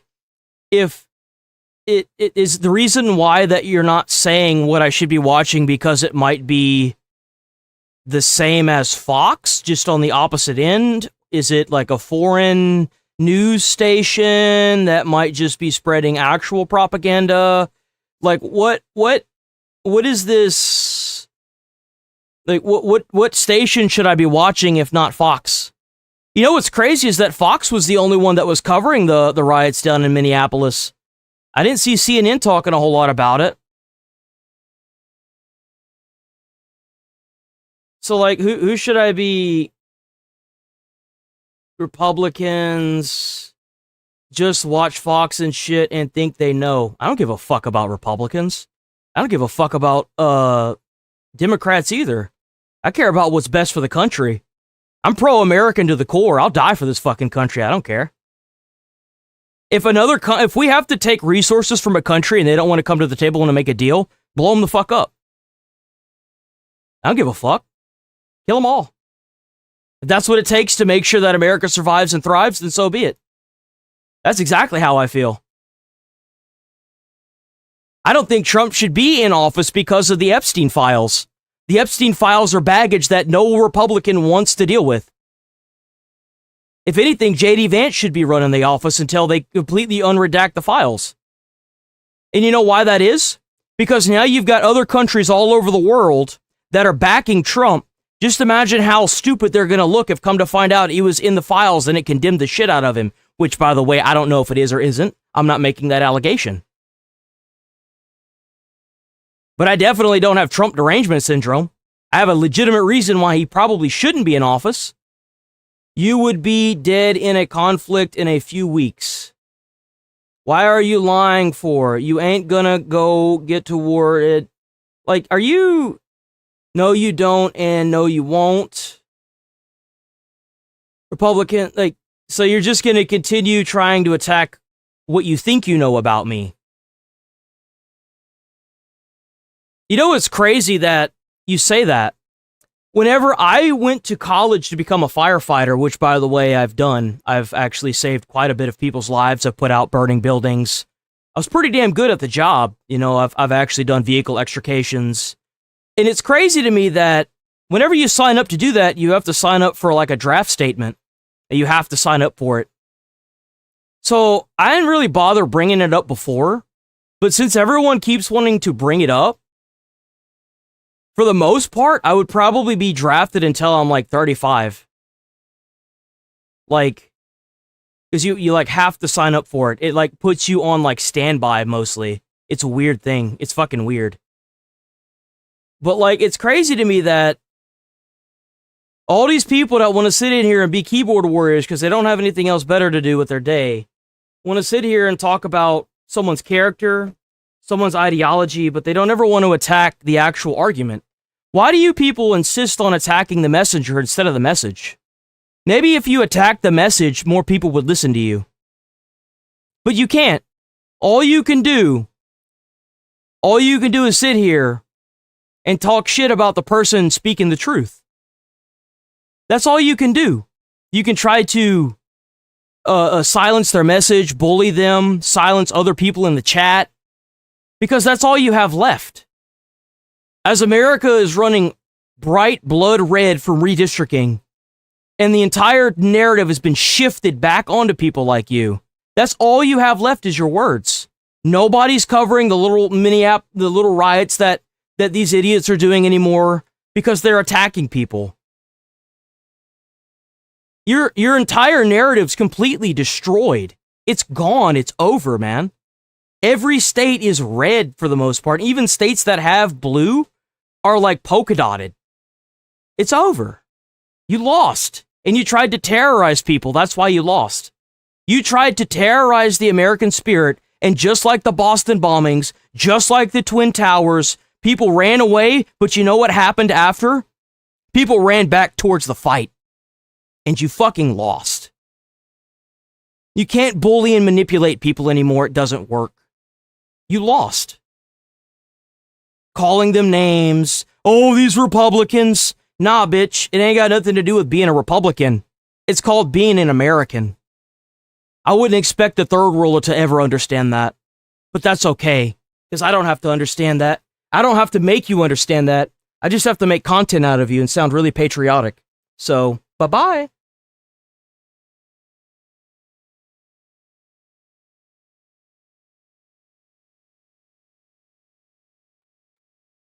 Sounds to me like you cooked, brother. You cooked. And the democracy, you know, that thing that we have here that's in America and, you know, not in other third world countries, even though it's kind of like a fucked up democracy, we still have that here. It always wins. Because it's the American spirit, bruh.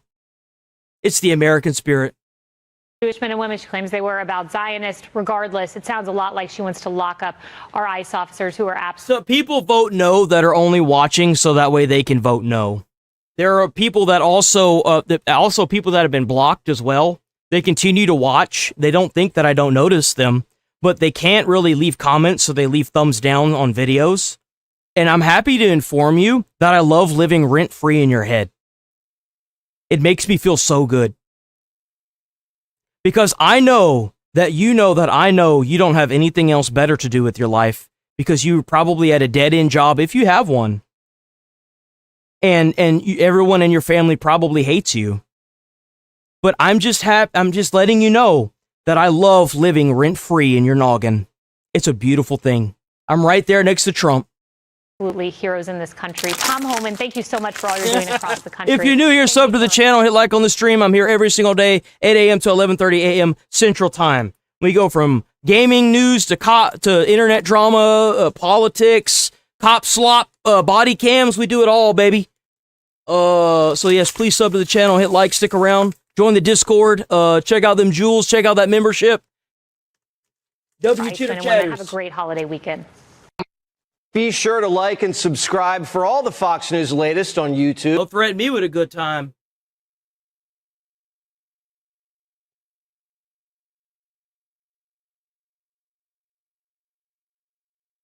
President Trump taking... What the fuck?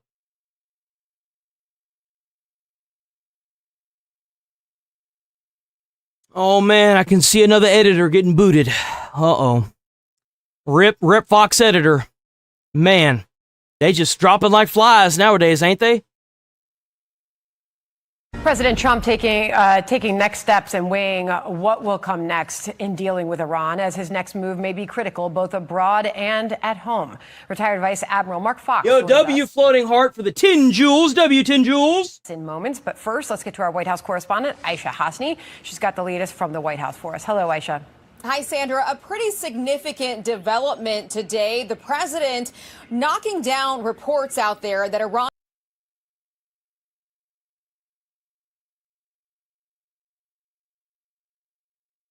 This dude's a hillbilly, probably lost his firefighter job for trying to spit on the fire. Well, that's more that I've done for my community. What have you done for yours?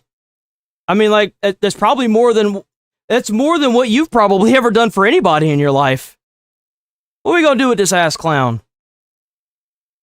It seems to be the only thing they have, man. They got to insult your character. They can't insult the fucking actual, the argument, but they sure as shit gonna sit here and say stupid shit, right? Oh, W10 Jules for the thumbs up from Steve.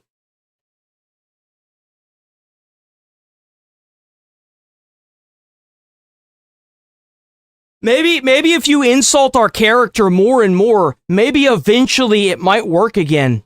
Who knows?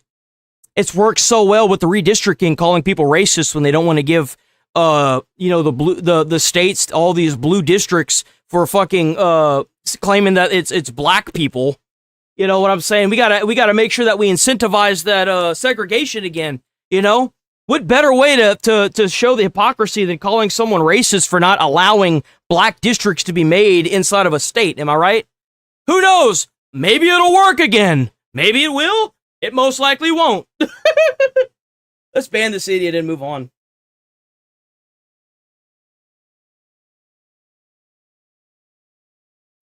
I don't even know where the hell he went. He vanished. Bro vanished. Where'd he go?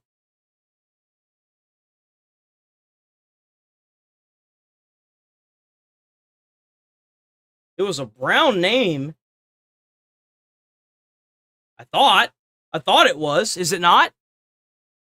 It looked like a brown circle. Is it gone now? What happened to it? Paste. Darren.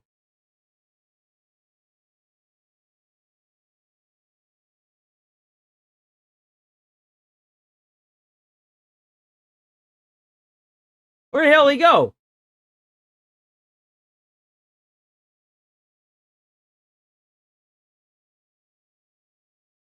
Oh, there he is. I thought it was a brown name. There we go. Iran's supreme leader is demanding that the enriched uranium in that country stay in that country as part of any sort of a nuclear agreement. That would have complicated these talks by a lot. It would have also ticked off Israel, which does not want to see that happen. But the president today... That's right, Chad eating hearty today, boys. Pushing back on those... It's actually been a really good week. I hope that it continues into the weekend. We might have one hell of a good weekend this weekend, boys. Might have a lot of new chitter chatters that we could ban. Reports and saying it is not true. Watch. Can they keep their highly enriched uranium? No, we get the highly enriched. We will get it. We don't need it. We don't want it. We'll probably destroy it after we get it, but we're not going to let them turn it into nukes. Have it. We're not going to let them have it. That's what he says. Meantime, Pakistan's interior minister arrived in Tehran again yesterday to continue talks with the president of Iran. Axios is reporting that Qatar and other regional allies have been sort of going back and refining the peace proposal to bridge any remaining gaps between Tehran and Washington, really hammering out commitments from the Iranians on that nuclear program and also working out how this administration might unfreeze Iranian funding in return. Meanwhile, Israel is pushing back on reports that Trump held a serious and dramatic phone call with the Prime Minister Benjamin Netanyahu this week, who'd rather continue strikes. President Trump says Netanyahu will do whatever he wants him to do. And new Fox polling out shows how... No, he can't say that. Remember, everyone was saying that we're being controlled by Israel. Trump can't tell him that. Trump, that's the average mindset of somebody that actually thinks that way, just having a literal mind meltdown. You know what I'm saying? Are feeling about this war. 60% oppose military action against Iran. That's slightly up from April, while 58% of respondents say the cost of living is now their top economic worry as of right now, as the average price of gas, Sandra, hits over $4 in every single... Yeah, it was a lot higher when Bush was in the office. State now across the country ahead of this Memorial Day holiday weekend. Yep, as Sandra? everybody it's a fills up to shitload, make their but road trips. Aisha, thank you very much. At the end of the day, if we got to get rid of a bunch of terrorist organizations, I'm down for it. All right, Let's do it. Let's Be do sure it. to like and subscribe for all the Fox News latest on YouTube and catch full... Okay.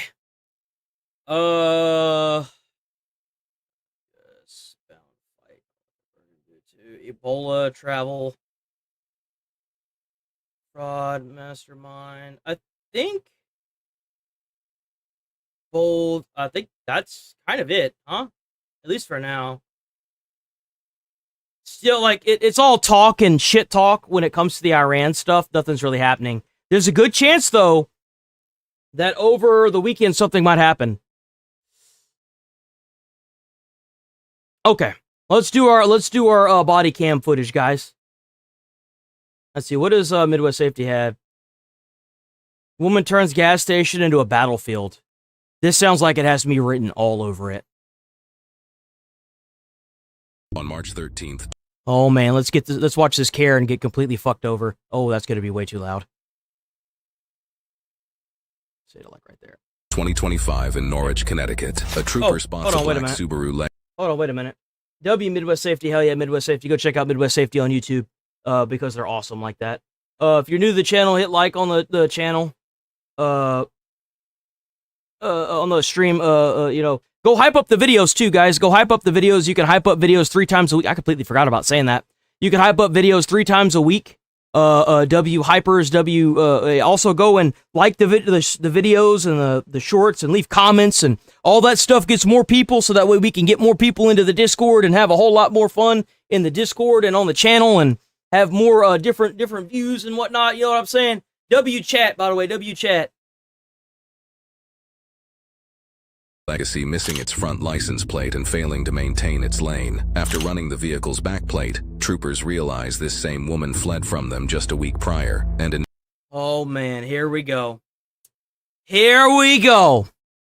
Oh, here we go. Initiate a traffic stop. Don't f***ing move. Don't move. See, this is the kind of person. This is the kind of person that's going to be like, how dare you do this to me? How dare you block me off and do this and that? How dare you? And then, like, you know, that's whenever they're, like, recording. But then come to find out, you know, the entire police department had a problem with her prior to this. Get out of the car. Why? What did I do? Get out of the car. What did I do? Get out of the car. She's not even supposed to be driving, bro. Why? What did I do? Turn the car off for me. I'll talk to you in a minute. Why? I didn't do anything. Well, she got, like, 4 teeth in her mouth. In a minute. I didn't do anything. I will talk to you in a minute. What You're did I Electra, do, correct? Open the door, please. Can you please tell me what I did? I don't understand. I'll tell you in a second. Just open the door. Why can't you tell me what I did? Open the door. Hey, can you please tell me what I did? I'll tell you in a minute. Okay? You failed to maintain your lane, and you don't have a front plate. What do you mean? That's why I told you.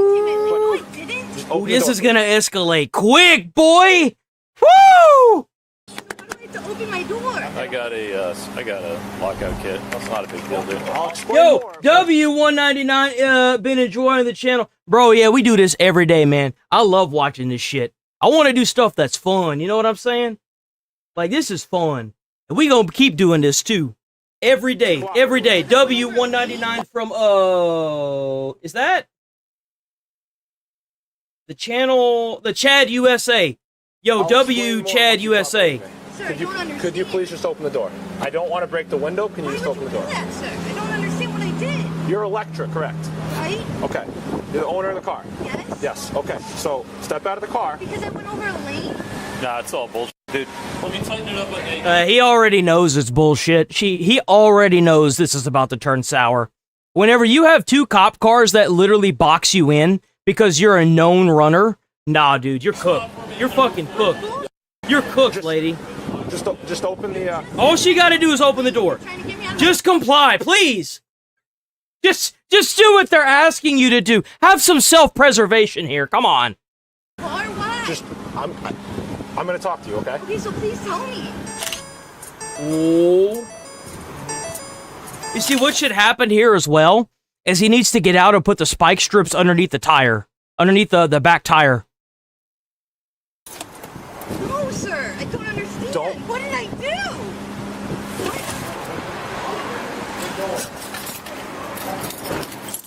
That's a nice... Dude, those are some nice police cars, man. Those are really nice. I've never seen a silver police car like that before. Do you want me to break the window? No! Well, they're SUVs. They're not really cars. Open it? Yeah. Can you please explain to me why you're doing this? Ma'am, you got... I went over a lane? Ma'am, you got a warrant, okay? For what? I believe it's at Old But Sabre. you really thought that because the police stopped following you, that it would just go away? What the fuck? Yo, like, what the fuck? Let's go, Melissa. Hope your children are having a great day. Make sure you party hard with them. You know what I'm saying? They earned that. I have a warrant. I'll show you if you get out. We're just gonna. I'm scared right now. Like what? I'm going to break the window if you don't. I don't understand.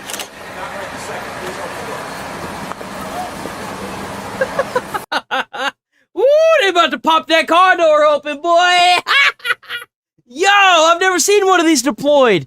We only covered it at my station. Whenever I got hired at my fire department, they covered these. Oh man, I can't believe they're actually deploying these now. I don't understand why you're doing it. Oh, another cop just showed up. The door. Why? I Step out of the car. It's a lawful order from the state police. Get out Yo. of the car. That car, that. Look, he's trying to get the. Ah! I wouldn't have done that. I might just shoot a little pepper spray in the car, but then I Gotta write even more paperwork up for that. my stick back. My stick back. Yo, I love this cop. Give me my stick back. My stick back. There you go. Open the door. He's breaking the window. Open the door. Yo! Do you want a broken window? I don't think she gives a fuck, dude. Just break the window.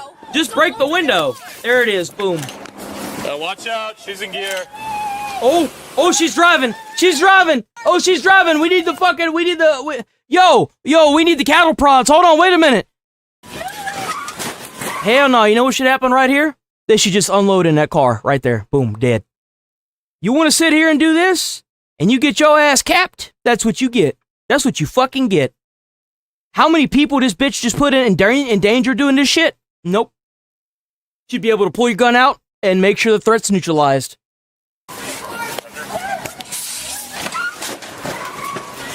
Open the door. Oh, shit! Dude, she fucking ran that cop's foot over, dude. Open the door. Oh no, okay, he was far enough back. He was far enough back. Oh, I thought whenever he went down, I was like, oh god, no. Oh! Ram in the car. Yo! Yo!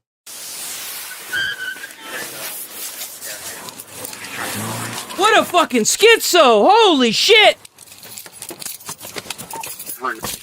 She's running northbound. They gapped her tire. Yo, W cop for stabbing that bitch's tire, dude. What the hell? Right here. She'll have a rear right deflated. Roger, you're north on 97. Damn, look at her going. It's like prior to 19. Roger, so you're on 395. 97. Correct, 712. She's off 19. Alright, she's getting off 19. Not even so much time. Just imagine. See, my mentality whenever it comes to shooting people that are like running or blowing up a car where someone's running in it, like we should be using Patriot missiles to take these bitches out. Seriously, is the effect of running over or getting a cop killed in these chases, running somebody over like a pedestrian, striking another car and killing those people in there, causing multiple roadside accidents that lead to other people dying. Those people didn't deserve that. See, it's your human right to be able to drive on the roadway and not have to worry about being ran off the road by some schizo that wants to sit here and do a 30-point turn at a fucking gas station because she doesn't want to go to jail for running from the police.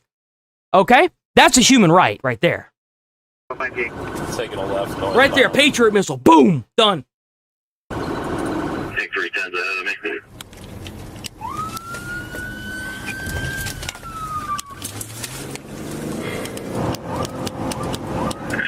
We're northbound, about 75. Approaching Kendall. Right here? Yo, W, go, 10 joules from megabytes. W, 10 joules. And she's giving it up. 100 yards in. Roger, she's copy.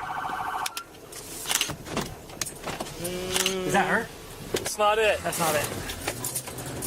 Fuck! No shot!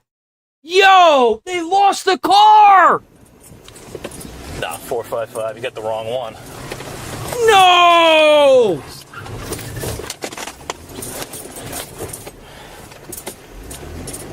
Alright, who had last direction of travel? This isn't the one. No! Christ. We're looking for a woman who took off on us. In case if you see anybody running through, just call 911. Lease. I heard lease. Oh, you're the lease owner. Lease owner, yeah.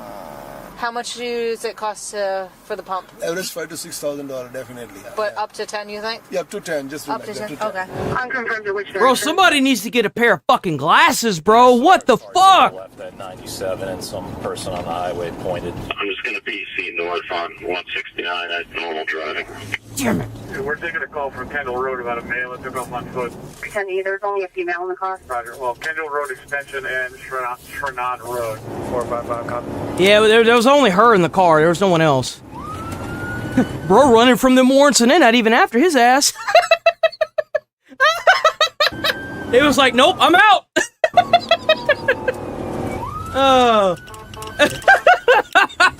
Yo, it's a good day when you're trying to chase somebody down in a car and you got other warrants just running out, bro. I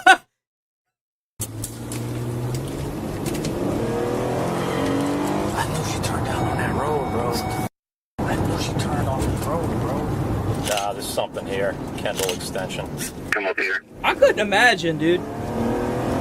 Trip, there's a 10 with that vehicle, unattended. Oh, no, she hit it. Oh, she wrecked her car. Booking it through the neighborhood.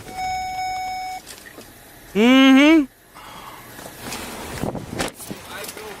You think having, like, less teeth in your mouth makes you more aerodynamic? I guess we're about to find out, aren't we? This thing, yeah. They're actually, hang on, I got it. They're gonna have a dog, so. Oh, that's the car. That's the car. She left her shoes in there? She's in behind 3 Strand Road. How you doing? Do you guys happen to see the girl run? So would she run through here? Yep, she came right behind this Jeep. Yep. Up here, straight back there. There's a lot of fallen trees and woods and a fence back there. I don't think she could have cut through that way. Just keep everyone in the house because they're going to run the dog. Thank you.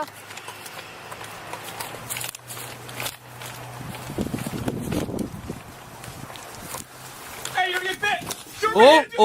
Oh. No, dude, let that dog go. Give Kudrow a treat, man. He deserves it. Crawl towards me now. He's gonna fight you. Come here. Go that way towards that trip. Oh, we can't watch that. We can't watch that. Don't go down. Just say today. Man, Kudrow wanted a damn treat. Hey, she was smoking something when she threw that car. Do you have any narcotics on you, man? No, I took them all. You used them all or you took them all? I took them all. What a dumbass. As the situation escalates into a medical emergency, officers monitor her closely, while one officer manages tension with the suspect following. Man, I ain't even going live. Somebody ran from the police and then said they took all them drugs like that. Man, natural selection's a beautiful thing. I'm sorry, dude. Ain't no way in hell. Nah. Earlier damage to his nah. vehicle. What's wrong with you, huh? Let's go. He stepped on my pants. Stupid. He stepped on my pants. Or Don't care. Did he hit? Did he bite her? No. You should have bought him. You should have bit him. The dog should have bit him. Bit her. Stepping on your pants. Stepped on my pants. Why are you hurting me like that? Lady, you should just be thankful they're not batoning you back over there. If it'd be up to me, they'd be fucking cattle prodding you forward. Like, I don't even think you understand, like... Are you joking right now? I'm dead serious. Shit. What does he think she threw? We got... make police brutality great again, goddammit. She only had, like, 4 teeth in her head. We gotta knock the rest of them out. I took all of the drugs. You should bring me to the hospital. Nope. Okay, I'm done. You're going back to the truth. Nobody gets... Wow, okay. Is your camera on? Yep, it's on. And they see you It hurting was me on when like you this? ran my car, too. Okay, you're hurting me. I don't can't care. walk when one's Good, I hope it hurts. I hope it does. It'd be up to me. It'd be up to me. Kudrow would be taking a nom out of you, bitch. Shit. Well, this way. Second car. They'd be like, but she was handcuffed. And? What's your point? Oh, God. Are you serious right now? Oh, totally, bro. Lean up against the car. You just threw me against the car. Is that a Don't joke? move from the car. Do you I understand? haven't. You just threw my face against it. I'm trying. Why the hell you putting this lady in the front seat? Hold on. Hold on. Why the fuck is she in the front seat? I saw this movie. It ended badly. Don't do this. This is a bad mistake. I was literally just coming down to check this area again. I was tossing every garbage can I found along the road. I didn't even think that you could put...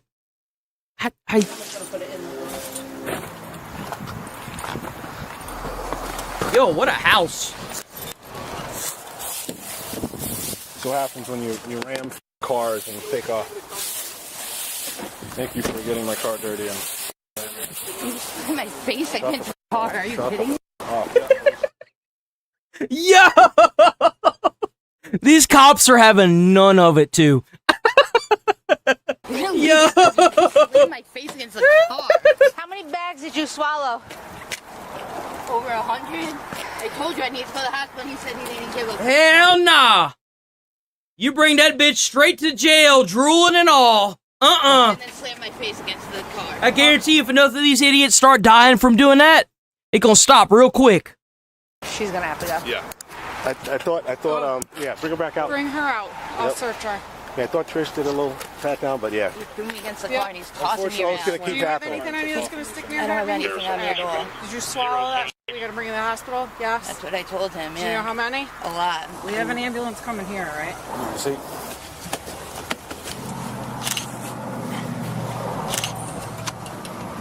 I was trying to help him. I was trying to hurt him. What's that? I said I was trying to help him. Sorry. You were looking at me crazy.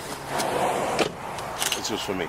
When you're putting her in there, you see about forearm, just like you were taught, right? Against her chest, holding her back, and get that seat all the way up front. If she would have wiggled out, her feet are free, so just redo it. Oh, he must be a new guy. He must be new. Hey, I mean, shit, you gotta learn somehow. Yeah. Why the fuck do all these police cars have, like, front, like, dude, like, since when does the fucking, the criminal sit passenger? Like, hello? Am I missing something here? There you go. Just a seat. Could you call my dad and tell him, like, my car and... We'll get that sorted out in a few. So listen. Like, what the hell kind of cops are these? I've never seen these kind of cars before. They're all silver. Something like that, you won't leave your... State! These are state troopers, that's why. Oh, she fucked up bad, bro. That's why. Oh, shit. Spit on it. First and foremost, you're gonna have to get checked out. I can't believe. What are you thinking? Swallowing all that? I know, but just take the hit. You know what I'm saying? Like, you took all that. I thought this was like, I didn't think this was even real. The cops, when they pin me in like that, I didn't. You're gonna get the help that you need. Okay. Yeah, they don't give a shit because you're a schizo that literally did a 15, 20-point turn. And hit every goddamn car and gas pump in the process of trying to flee the fucking police, you schizo! Why the fuck should they care? It'd be up to me, you'd be seizing on the ground, bruh! Can I please have a female cop? I'm not even kidding, bro. Like, the minute that she started backing up and moving forward and backing up and moving forward, dude, I just pop, pop, pop, pop, pop. Threat neutralized. It shouldn't even be a fucking question. Don't give them any issues, please. I'm not giving them any issues. It's you that is hurting a female. Not always the best. Oh, fuck off with your dog shit. Little syndrome. But this guy acting like he's big tough guy. He's not. He's doing his job. Right. Your brother Dylan. Fix my hair more than anything. How many bags do you think you sold? A lot of bags.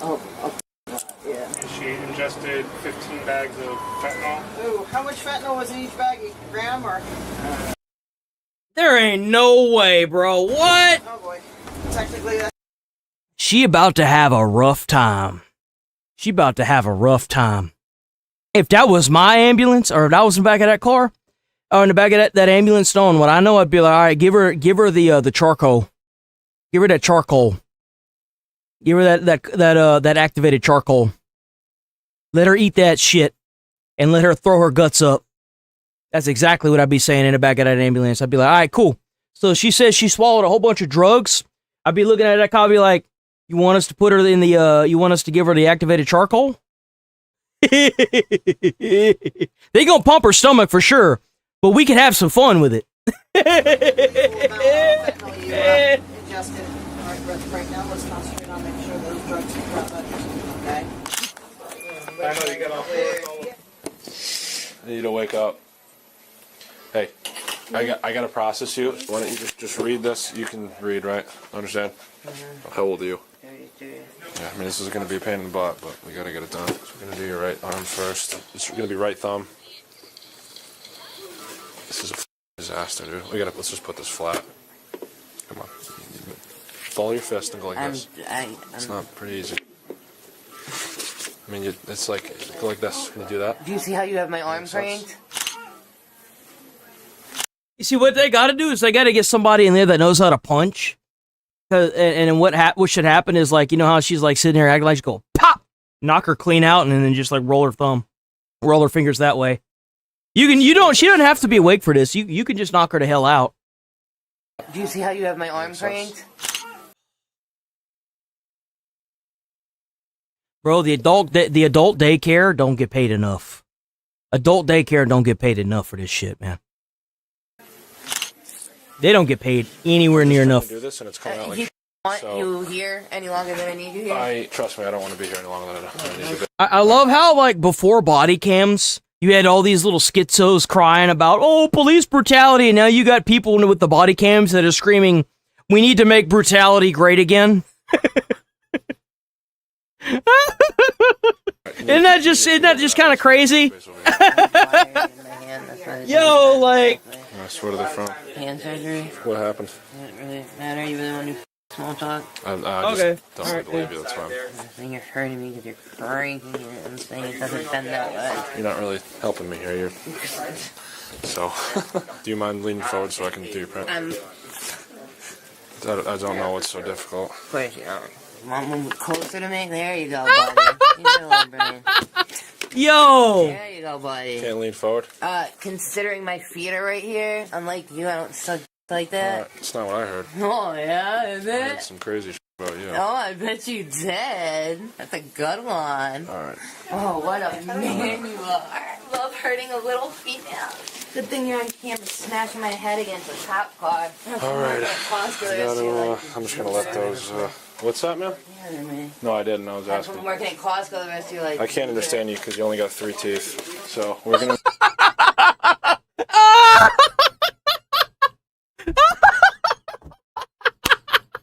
Yo!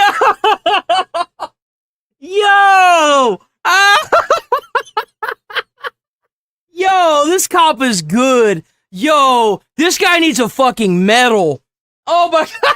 I'll cuff you back to the bed. He just said it, bro. We're gonna go from there. Fair enough? Please don't touch me, sir. Please don't touch me. I'm not resisting. I swear. Please don't touch me. You like squeezing me? Nope, I just don't want you to go anywhere. You I'm not going already took off on us twice. She's not obviously not posting. Yo. Yes, I am. Oh, you're gonna post. You're gonna call the 500K. Okay. Yeah, I've already. Yeah. You can do it at court tomorrow then. Electra Chuli, 33 years old, was charged with criminal attempt to assault a public safety officer, first-degree reckless endangerment, 3 counts of criminal mischief, 2 counts of interfering with an officer. And for every cop that was standing around that fucking car should have been an account of fucking attempted murder. There is no way. Dude, there is no way, bro. Reckless driving, engaging in a police pursuit, evading responsibility after a collision, and possession of a controlled substance and drug paraphernalia. She was additionally charged with improper number of marker plates and failure to maintain her lane. Authorities said the decision to attempt a box-in maneuver at the gas station was based on Chuli's prior history of evading law enforcement. Officials confirmed that no injuries were sustained by any police officers or members of the public. Chuli is being held on a $500,000. Yeah, you know why? Because those cops are damn good at what they do. That's why. W state troopers. Bond, and is innocent unless proven guilty in a court of law. Oh yeah, no, I know, right? On March 13th. We don't know if she did it or not. It's not like we have fucking video evidence of her backing into a... This is even the same person it is. Like, this obviously never happened, am I right? When you get a plead insanity so you get, like, weekend jail or some shit, bro? Like, hello? This is crazy, man. Shit's fucking crazy.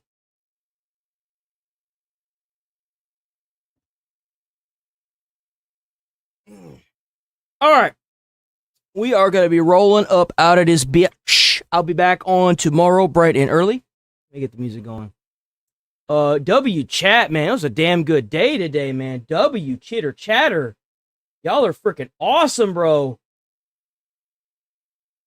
W chitter chatters. My nose itches really bad. Ah, okay. Let's see. W Jules, W donos, W gifted members, W returning members, W viewers. Let me get the music.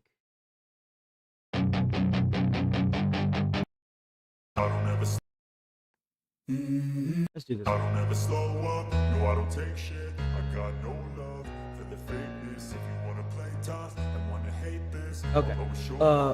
That's probably. Yep, of course. Hey, y'all are awesome, yo. Stay safe out there. We'll be back. Like I said, we'll be back on tomorrow. If you're new here, sub to the channel, hit like on the stream. Go check out those videos that I'm going to be posting later, guys, and the shorts that are going to be posted later. Hype the videos. Don't forget to hype up the videos. And we'll be back tomorrow. Check out the Discord. Stay safe, stay friendly. Stay away from crazy people who might end up pulling you up and making fun of you and then banning you. I don't want to do that, so don't make me do that. Have a good rest of your day.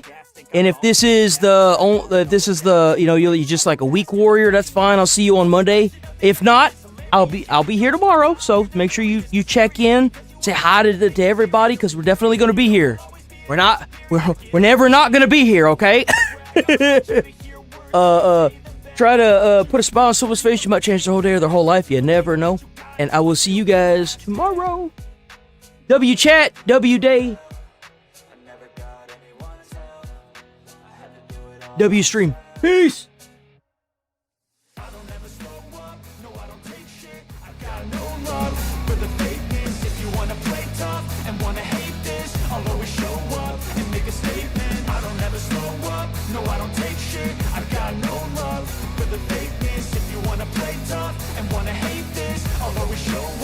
Make a statement. Gonna learn the consequence of being incompetent. Mental health is confidence, dreams and some honestness. I'm not here to save the day, that's for you to take away. I could play a million mind games, but instead I say something not illogical, something that is topical.